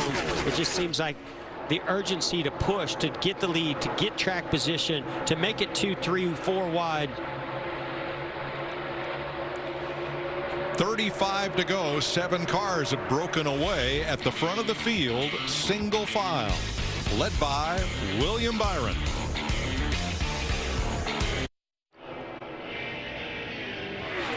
.32 laps to go in Talladega. Here's an update on the Coca-Cola family of drivers. Joey Logano 2nd, Hamlin 3rd, Bubba 6th. Ryan Newman on the lead lap. So is Daniel Suarez and Austin Dillon in the garage after getting caught up in Chase Elliott's crash. William Byron started out racing on his computer. Told his dad he wanted to try it for real. And Bill put him in a Legends car at Summer Shootout at Charlotte Motor Speedway, and then he quickly vaulted through NASCAR's K&N Series, Truck Series, Xfinity Series, and now he's a Cup driver with Hendrick Motorsports. Mike, right now this is as real as it gets. He's got some of the best on the super speedways right behind him. Joey Logano, Denny Hamlin, Kevin Harvick. I mean, wow, you know, imagine the adrenaline flowing inside the body of William Byron right now. He has a win earlier in the year at Daytona in a qualifying race on a super speedway and an Xfinity at Daytona. But right now he's trying to close in on his first win in the Cup Series. Meanwhile, Bubba Wallace is still trying to make that outside lane work, Jamie. He won't give up, running 6th right now. They're telling him no. Everybody's talking about fuel, but the 43, they're saying, Bubba, we are about 4 laps short at this point. So, Jeff, as a driver, what can you do to save fuel when you got clear track ahead and you got a freight train behind you? Well, I can promise you right now, Bubba Wallace isn't saving any fuel whatsoever. He's using more than anybody, if anything. But you can't save 6 laps. I mean, that is just way too far to go. And that's going to be impossible. They're really hoping that a caution or something comes out before they have to come down pit road on the green. Yeah, Jeff, the ones that I would feel a little better about would be 2 of the guys at the front, William Byron in the 24, Joey Logano in the 22. Remember, they came back and topped off with 1 to go under that last caution. But I'm looking at the fuel flow numbers right now. They're just going to be just right there. A lot depends on how much they can roll out of the throttle and save a little bit of fuel. But as you know, being at the front a lot in that 24 car, it's hard to roll out when you're leading the pack around. All right, Vince has more. Yeah, and same can be said for Joey Logano in that 22, as Logano just told him hard to save fuel because they told him he needs to save 2 to 3 laps, or he's 2 to 3 laps short. And Joey said it's going to be hard to save it. And the 11 of Chris Gabehart, the crew chief, told Denny Hamlin, do the same. Don't let it influence your decisions, but save me some if you can. Bubba Wallace with a big push to Denny Hamlin. He gets out to the lead. Oh, the 24 gets loose from a push from Joey Logano. Now he gets shuffled to the middle lane, going to go backwards here.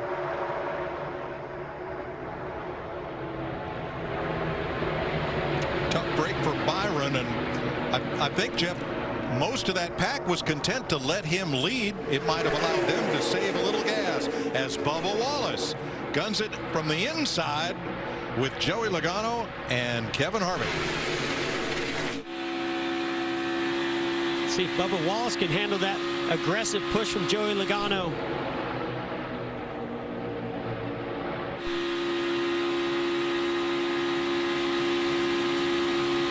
This is that point where you just put that car right on the yellow line, hold that steering wheel steady as you can, and take every one of those shoves and pushes coming from Joey Logano behind you, and hold on tight.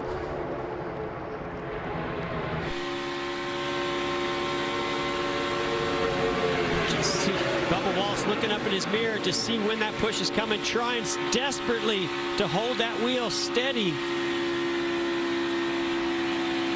Well, they've really broken away. And that gap's going to close back up, but oh, Joey's going to try to go to the outside, uses Ford teammate and Kevin Harvick. Boy, a well-timed move because that outside lane had a run. And Logano timed it perfectly. When I talked about them breaking away, and that's the fear. When you get too far out, you lose that momentum, and when that run comes, it's really hard to block it. So Logano, Harvick, Hamlin. Then Bubba Wallace, Jimmy Johnson on the inside. On the outside, Ryan Preece, Alex Bowman, 2 of the Camaros trying to make something happen here.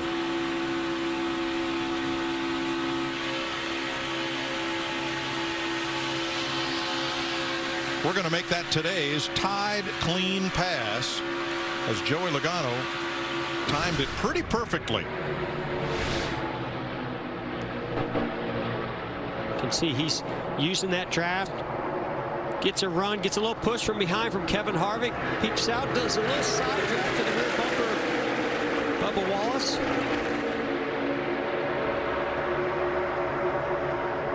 And Logano, who's led the second most laps today, makes today's tide clean pass.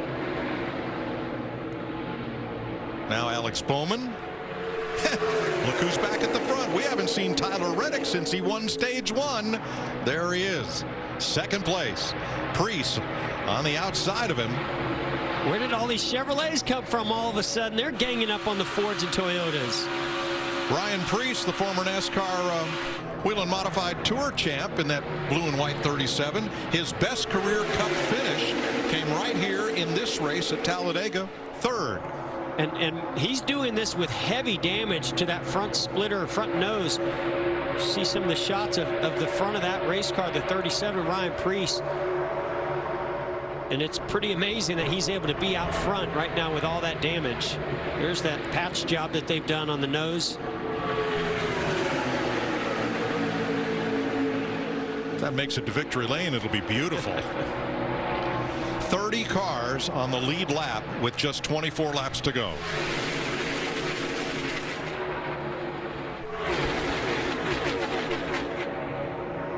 Oh, Alex Bowman almost gets turned sideways, getting into the trial by Tyler Reddick.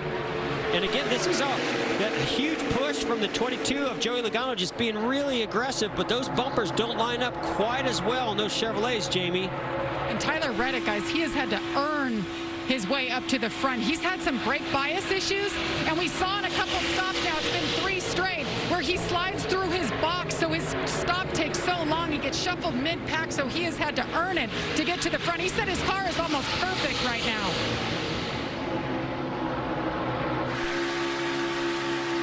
Slip sliding around at Talladega with 23 laps to go.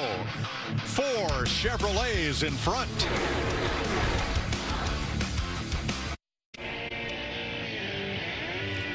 $20 laps to go in the Geico 500. Pre-race, our $1,000 Fox Bet Super 6 game. One of the questions was, which of these drivers will finish highest? 19 to go. Alex Bowman out in front, leading the race. Jeff, but also, is he burning the most fuel? Absolutely. Yeah, there's no saving fuel when you're out front. Neither is Joey Logano as he's getting the big push from Ryan Preece. Joey's been in that inside lane behind Tyler Reddick, pushing him. But I think he felt like there's no way I'm going to get to the lead down here. I'm going to go to this outside lane, see what I can do. Now back at 13th place, 6th on the outside lane, is Ryan Blaney, who's led the most laps today. How's he on fuel? Pace. We need to save about 12 more laps, so we'll make about 12 more laps, then we can go hard at this pace.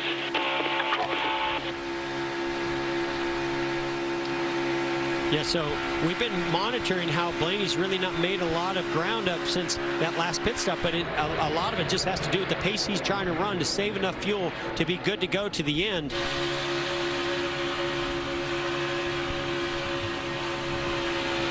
Ryan Preece right up against Joey Logano.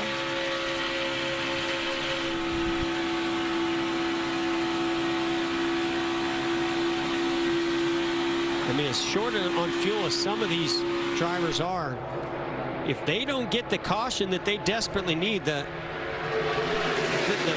way this race looks right now could change dramatically.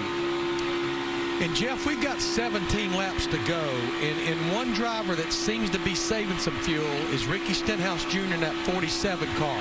He's still going to be about a lap shy, but one driver I'm watching, I know he's back in 25th position, but he's the only driver I'm showing that is right there with 17 laps to go, and that's Martin Truex Jr. in the 19 car. Came back and topped off at lap 145, so yeah, it's going to be interesting if we stay caution-free. Truex back in 25th out of 30 lead lap cars. Now next weekend, an unprecedented NASCAR doubleheader over 2 days at one track, scheduled like this from the start of the season. We'll be in Pocono, Pennsylvania, Saturday on Fox, Sunday on FS1. So join us next weekend from Pennsylvania. Alex Bowman has been out front here. We listened in. Made a bail and try to save. That's really the only thing we can do. The only problem is I thought when we topped off we were okay. Yeah, we were at the average we're getting when we were mid-pack. When you get in front, the problem is it goes down 1.5 and you lose 2 laps.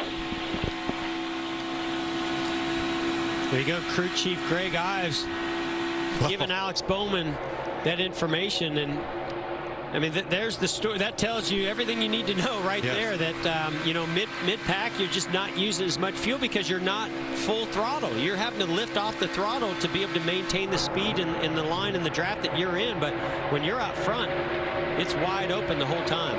And that's why Ryan Blaney is currently 14th. Oh, one car, Christopher Bell. Down off the track. That bright day-glow green car, that is Blaney. He's led the most laps today, but he's riding in the pack, Larry, trying to save fuel. Well, another car I'm starting to watch is Eric Almirola in the 10 car. He's back in 17th. He's right about a second behind the lead. There you see him in that 10 car. He is never getting more than 50% throttle right now, so he looks about in the best shape of anyone, again, aside from Martin Truex Jr. in the 19. 15 laps to go. Look at that, 3/4 throttle, half throttle for Almirola. That's Ty Dillon doing much the same, and there's Almirola half throttling it. You can see as that gap increases to the car in front of them, you go to full throttle, but as long as somebody's behind you and there's a car in front of you and that many cars in front of you, you could run half throttle like this and save a lot of fuel. Well, it's a strange strategy, Jeff, where you don't want to lead at Talladega. This is true. All day long we've been seeing how much they've been fighting for the lead. Now they're trying to fight to save fuel. Of course, these two guys have been going at it. Big shoves coming from Denny Hamlin to the rear bumper. That 8 car of Tyler Reddick and Bubba Wallace there in 3rd position. Yep. Ricky Stenhouse in 10th has been told he is good on fuel to the finish. But is he good for the green-white checkered if that happens? I don't know if anybody's good for that.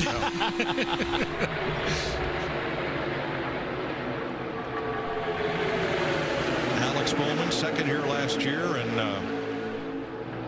during the time we were away for COVID-19, he won an iRace on Fox at Talladega. Vince.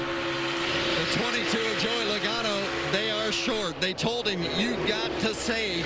We can race with 5 to go, but only if you can save me some gas. Paul Wolf, the crew chief, indicating there's still a couple of laps short.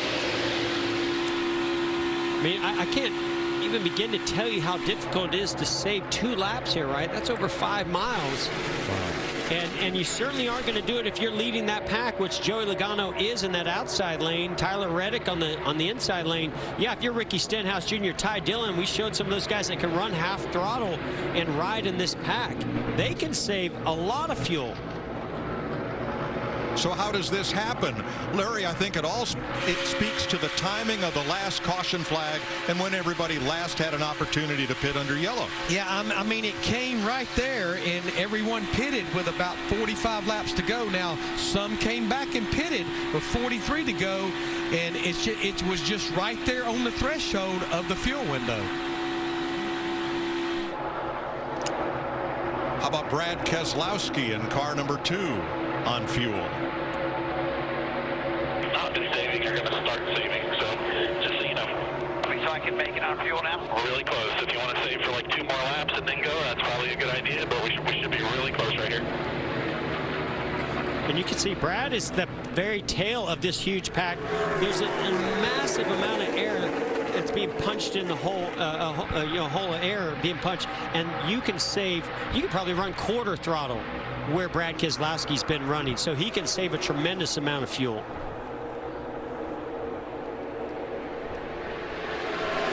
Tyler Reddick, the rookie, out front of this pack as they move past some lap cars.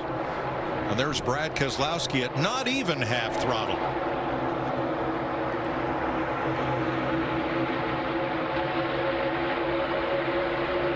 Riding around in his automobile. Yeah, he's just cruising right now. Now, who's not cruising is Joey Logano in that outside lane. Not only is he not saving fuel up there, but he's running a longer line being in that outside lane.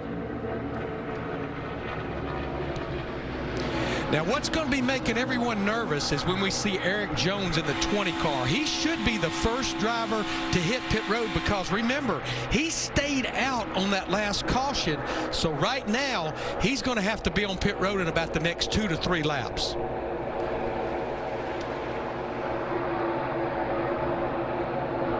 Still 27 cars on the lead lap with less than 10 laps to go.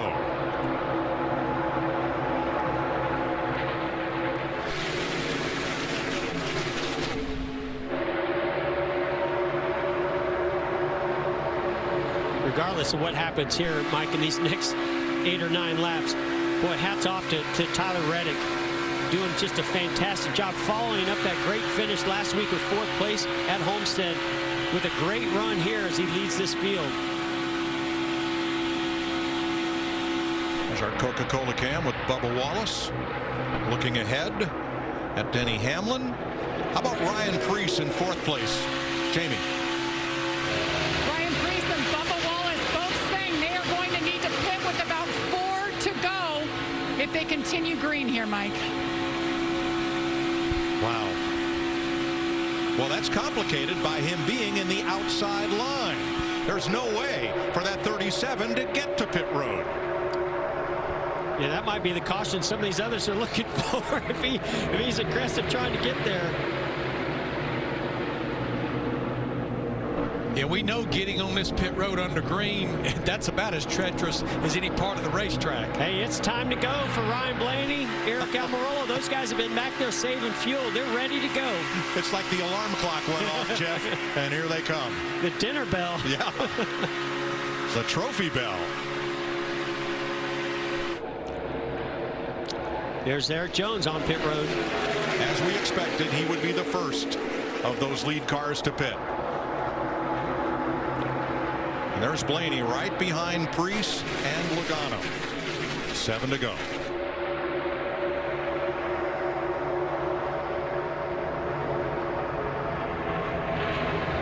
Stenhouse, another one of those, been saving fuel. Good to go. He's in that outside lane. So he had a little bit of damage to the rear bumper on that car. Tyler Reddick trying to become the 12th driver in the history of Talladega to score his first career victory here. But does he have enough fuel being out there and out front? Yeah, Mike, Jeff, I only see Tyler Reddick being able to run 3, maybe at most 4 more laps. And here comes Blaney. Gosh, that car is so strong. And I just don't think Joey Logano can do anything about it because right now he is trying to save fuel also. And Almirola, who Jeff talked to at the top of the day and is known as a really good racer at Daytona and Talladega. He's leading the outside lane.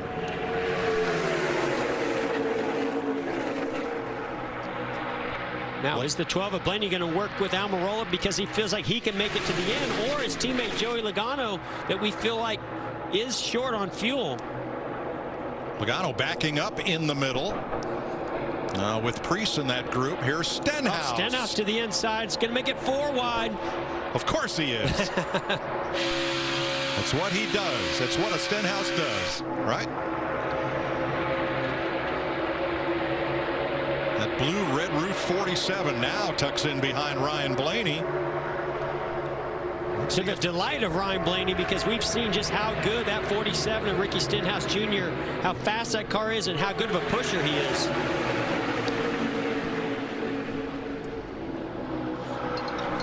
Brad Keselowski coming on the outside.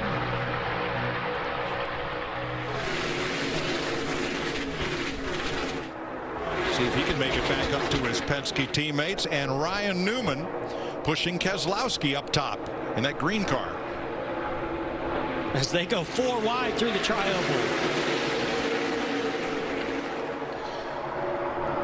Guys, we have some cars out there, some drivers, they are on fumes. I've got to believe we're going to see some hit pit road this next time around. Big push coming from Ricky Stenhouse Jr. The 12. Here they come to the lead.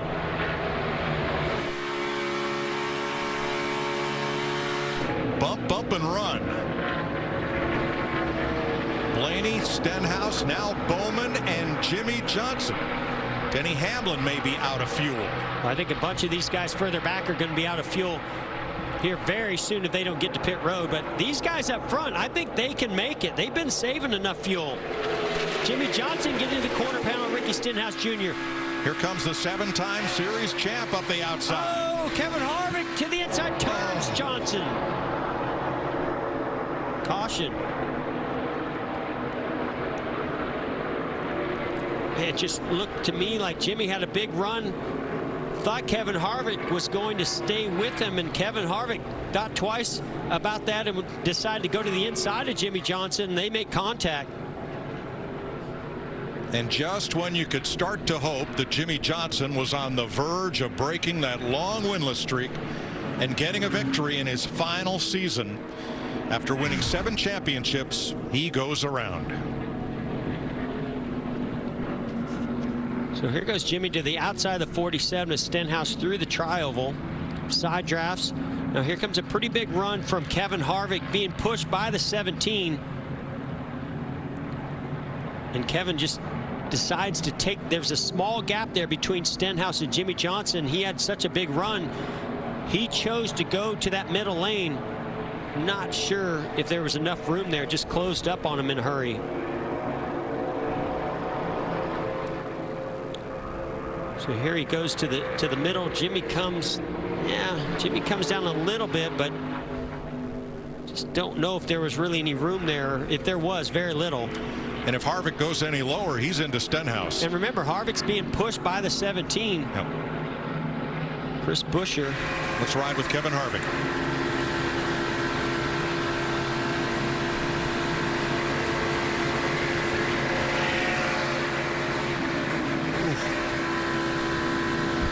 Just so close there. We listened in to Kevin Harvick. Y'all just ran out of room there. Yeah, I mean, how much you can do. Well, I mean, we're getting down, right? 5 to go, 4 to go, whatever it was there. And you know, you just start seeing guys not lifting, and you see guys getting more, aggressive as they start connecting those bumpers with these huge runs. And Kevin Harvick had a run that, had he got to the inside of Jimmy Johnson, might have taken him all the way to the lead. Johnson will pit even though pit road is not yet open. He'll come in to repair crash damage. So Larry, 6 laps to go. Do you pit or do you stay out and enjoy these caution laps for gas mileage? We know if we go full overtime, we're talking about 2 green flag laps, Mike. And now there's always a chance we take the white flag and we get a caution. But yeah, you can hear them shutting the engine off. They're saving fuel right here. But to me, it's borderline for everybody. It's even borderline for those other drivers I talked about as far as Almirola in the 10 and Truex in the 19. I think, Larry, if you're really, really aggressive under caution, you can save about a half a lap under caution each lap that you're saving. I mean, you can save a lot, especially when that caution initially comes out. If you shut it off immediately and just coast, you're saving. You'd be shocked at how much you're able to save. And now you can see how aggressive these drivers are, shutting that engine off, keeping it in gear, push the clutch in, coast as far as you can. 7 cars have come to pit road, including leader Tyler Reddick. There's Kurt Busch coming into his stall. Joey Logano is in. And tires for William Byron and Logano and Truex. Not just gas and goes. Well, they know they've got to come from a little further back, and they need all the grip they can get of the moves they're about to make. Matt DiBenedetto, one of those who stopped, and Bubba Wallace going to get 4 tires. Yeah, I look at William Byron. They were way back in the field. Why not come? Go ahead and get you 4 tires. Make sure you're full of fuel. And if if nothing else, Jeff, it's not like there's speed in 4 fresh tires. It just gives that driver the ability to maneuver around a lot better. And I don't know, Jimmy Johnson's out of this thing yet. He had 4 flat tires, but he was able to get back to pit road, get tires. I don't know if there's any damage to that car otherwise.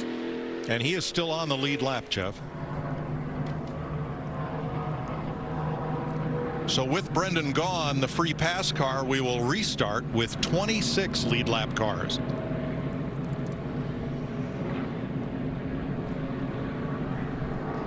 And out in front of it all, Ryan Blaney. Get down in front of the 4, but see what they want to do. But I just think the bottom would be stronger. I don't think with a green-white checker you can count on somebody helping you. Yeah, I was hopeful. Now, of the first 8 cars, 7 of them are Fords like Blaney's. Only one Chevy in that group. That is Ricky Stenhouse. The next Chevy back is 9th place Ty Dillon, and the first Toyotas in line are 12th place Denny Hamlin and 13th Eric Jones. And all that subject to change in a hurry as we go back green.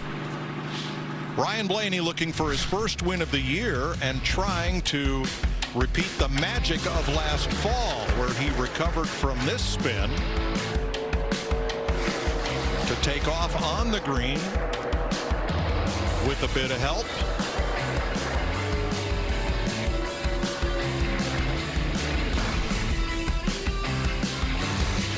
And then ahead of the melee, Ryan Blaney. High inches to victory lane. And ahead of Ryan Newman.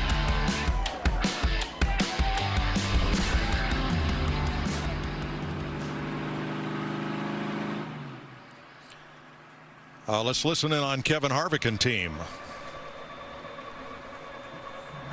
It's gonna be a drag race, right? I'm just letting you know what he was asking, so you tell me what you. Green-white checker, we just gotta race it out, I guess. That's what I told him. Right.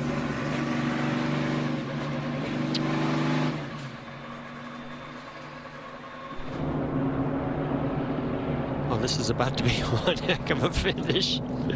There's a tweet from a new member of the Fox family. It is snug, okay? That's...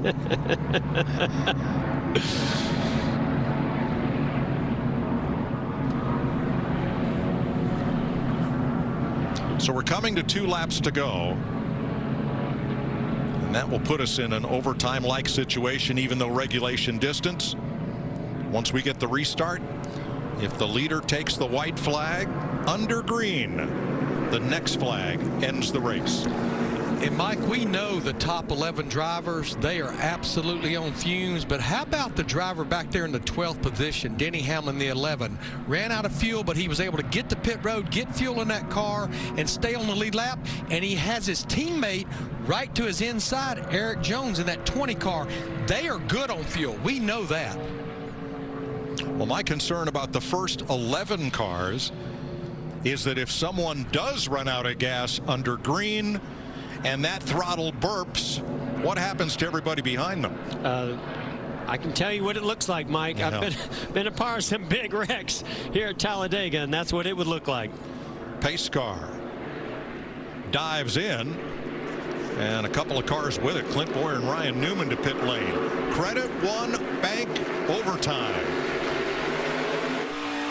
Green flag. Stenhouse doesn't get going on the restart. That's going to allow Kevin Harvick, Chris Buescher, Brad Keselowski on the outside to pull ahead. Not good for Blaney. Got to wonder, did that 47 bobble there because of being low on fuel? Now, Blaney has some help. But is it too late? Well, he's got a lot of help. 47 is wound up. That Camaro of the 47 of Stenhouse locked onto the rear bumper of Ryan Blaney. He's going to move up, though, to try to pick up the 10 of Almirola. And the closer, Mr. Where did he come from? Kevin Harvick is in the lead. Don't look way back. They're 4 wide. Can we get the one to go? White flag. There it is.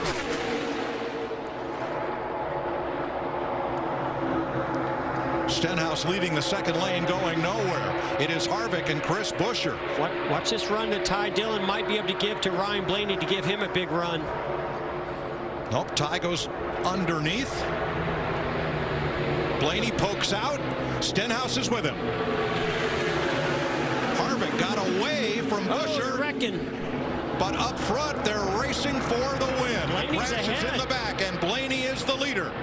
Stenhouse comes back to him on the bottom. Off turn 4, 3 wide. Not over yet. Here comes Eric Jones. Nemechek trying to push Jones. Eric Jones with help. Here comes Almirola. Crash into the wall. I think it's Stenhouse. It might be Blaney. Oh my goodness. They were, what, 3-4 wide? Slamming and banging.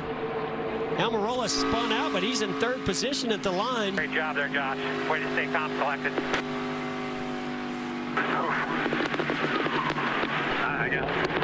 Scoring unofficial and under review.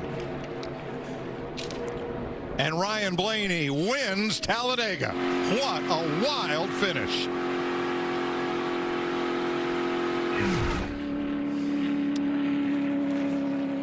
Now Ryan Blaney was able to side draft, get that run, get to the inside of the 4. Here comes a huge run. John Hunter Nemechek to the rear bumper of Eric Jones, just shoving him to Ryan Blaney. Ryan Blaney goes from the top all the way to the bottom to try to block that run. More contact. Man, Stenhouse was so close to pulling ahead of Blaney. Wow. And look at the 10 car. And Almirola as he third at the line. How about that?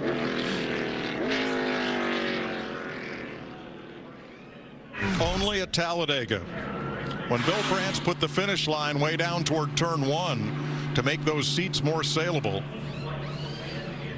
well, he would have appreciated today. What a wild finish. And 5,000 ticket-buying fans in attendance, getting to enjoy it along with you folks at home. For Ryan Blaney, it's his 4th career victory. His last one was last October here at Talladega, and he now completes the Penske trio of Cup racing winners in 2020.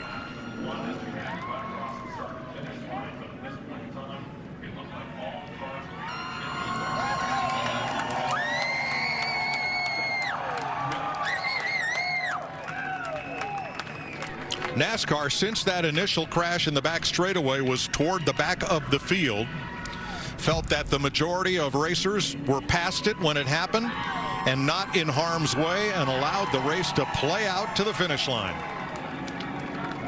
Vince Welch. Wow, what a thriller. He won here in October. He has done it again today.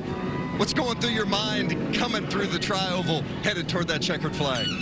Just trying to block, just trying to block the best we could and block the top, block the bottom. And 20 got to my outside, and I tried to go up there to slow him down. And I'm not sure if I don't know if 3 wide, I hit him. But just kind of trying to beat and bang to the line and things like that. But just edged it out. But, really proud of this whole Menards Sylvania Ford Mustang team, man. It's been a cool year so far. And really excited to get our first win of the year at a cool place. Thank you, everybody, for coming. I appreciate it and sticking around. So that was a lot of fun. What's it like when you have to save the fuel? You know you're so close on fuel.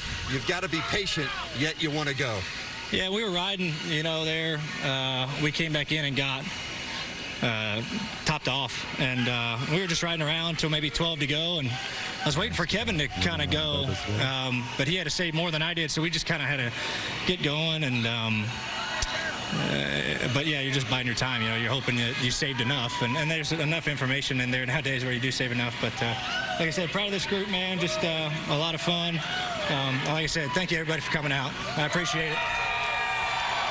Well done, Ryan Blaney. Back-to-back wins at Talladega, the first time that's been done since Jeff Gordon did it in 2007. Thanks, Vince. And here's Bubba Wallace walking out to salute the fans. Jamie? And Bubba got out of his car, grabbed a drink of water, and he sees some supporters up here in the stands. Of course, we got 5,000 fans here today. Bubba, I don't know if you can hear me, but what a day. NASCAR rallies around you. You got fans in the stands. Appreciate that. Thank you. Thank you. Thank you.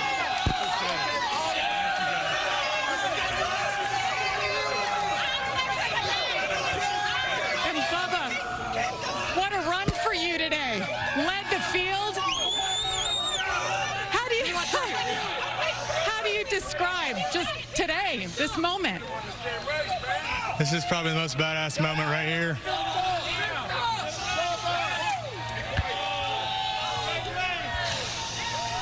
It's been tough. It's been hell. Really, I wouldn't say hell. It's just been hectic, you know, carrying this weight and carrying this burden. I wouldn't really say burden either. I'm proud to stand where I'm at and carry a new face. Look at this. First times right here from Atlanta. That is so cool. The sport is changing. The deal that happened yesterday, sorry I'm not wearing my mask, but I wanted to show whoever it was that you're not going to take away my smile. And I'm going to keep on going. I've been a part of this sport for a really long time. I'm still kind of a rookie, starting to figure this plate stuff out. We had a good race going today in our Victory Junction Chevrolet, but man, I know I should have won that damn race. We ran out of gas. Just the stars didn't align for us completely, but all in all, we won today. The pre-race deal. The pre-race deal was probably one of the hardest things I've ever had to witness in my life. From all the supporters, from drivers, from crew members, everybody here, the badass fan base. Thank you guys for coming out here. This is truly incredible, and I'm proud to be a part of this sport, Jamie. Like I said earlier, I got a long way to go, and we'll keep on trucking. Another top 15 for us. We'll take it, and we'll just go on to Pocono, right? Okay, Pocono. So, hey, I'm still smiling. Long week ahead of me, probably a couple weeks, probably a couple months. Courtney's going to lay some interviews on me, so I'll be ready for Pocono, though. Thanks, Bubba. Well done. Bubba Wallace, 14th today. Got up to the front, and they knew he was here. There's a look at the scene and Bubba's selfie from pre-race, supported by all the drivers and crews.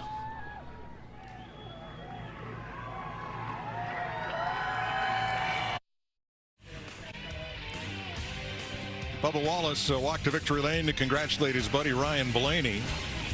Bubba finished only 0.3 of a second behind the winner. Here's a wild last lap. Let's take a look at the two major incidents, starting with the back straightaway. You see Bowman is giving a push to 11 of Denny Hamlin. He gets into the 14 of Boyer, turns him down into the 19 of Truex, and Corey LaJoie in the 32. They just all start stacking up and piling in. Benedetto going for a loop there, and then here's coming to the finish line. Look at Ryan Blaney squeezing Eric Jones up into John Hunter Nemechek, turns Jones into the wall. Almirola goes around. Almirola ended up third, and coming backwards, John Hunter Nemechek ended up 8th with his best career finish. Let's hear from the runner-up. Here's Vince. Ricky Stenhouse Jr. ends up second. There were certain points in this race today where you looked like you had the fastest car and maybe you were the guy to beat. So second may be a little tough to swallow, but how do you balance that? Yeah, we were so close there at the end, and you know, it was hard all day trying to break up the Penske cars, and then there at the end, all the blue ovals were together, but you know, our NOS energy drink Camaro was really fast all day. Boys brought a good one. I thought we had a shot there at the end. You know, it just didn't work out, but all in all, a solid day. Really cool to see all the support of the fans that are here for Bubba. That's a pretty special moment at the beginning of the race. So we came up one spot short.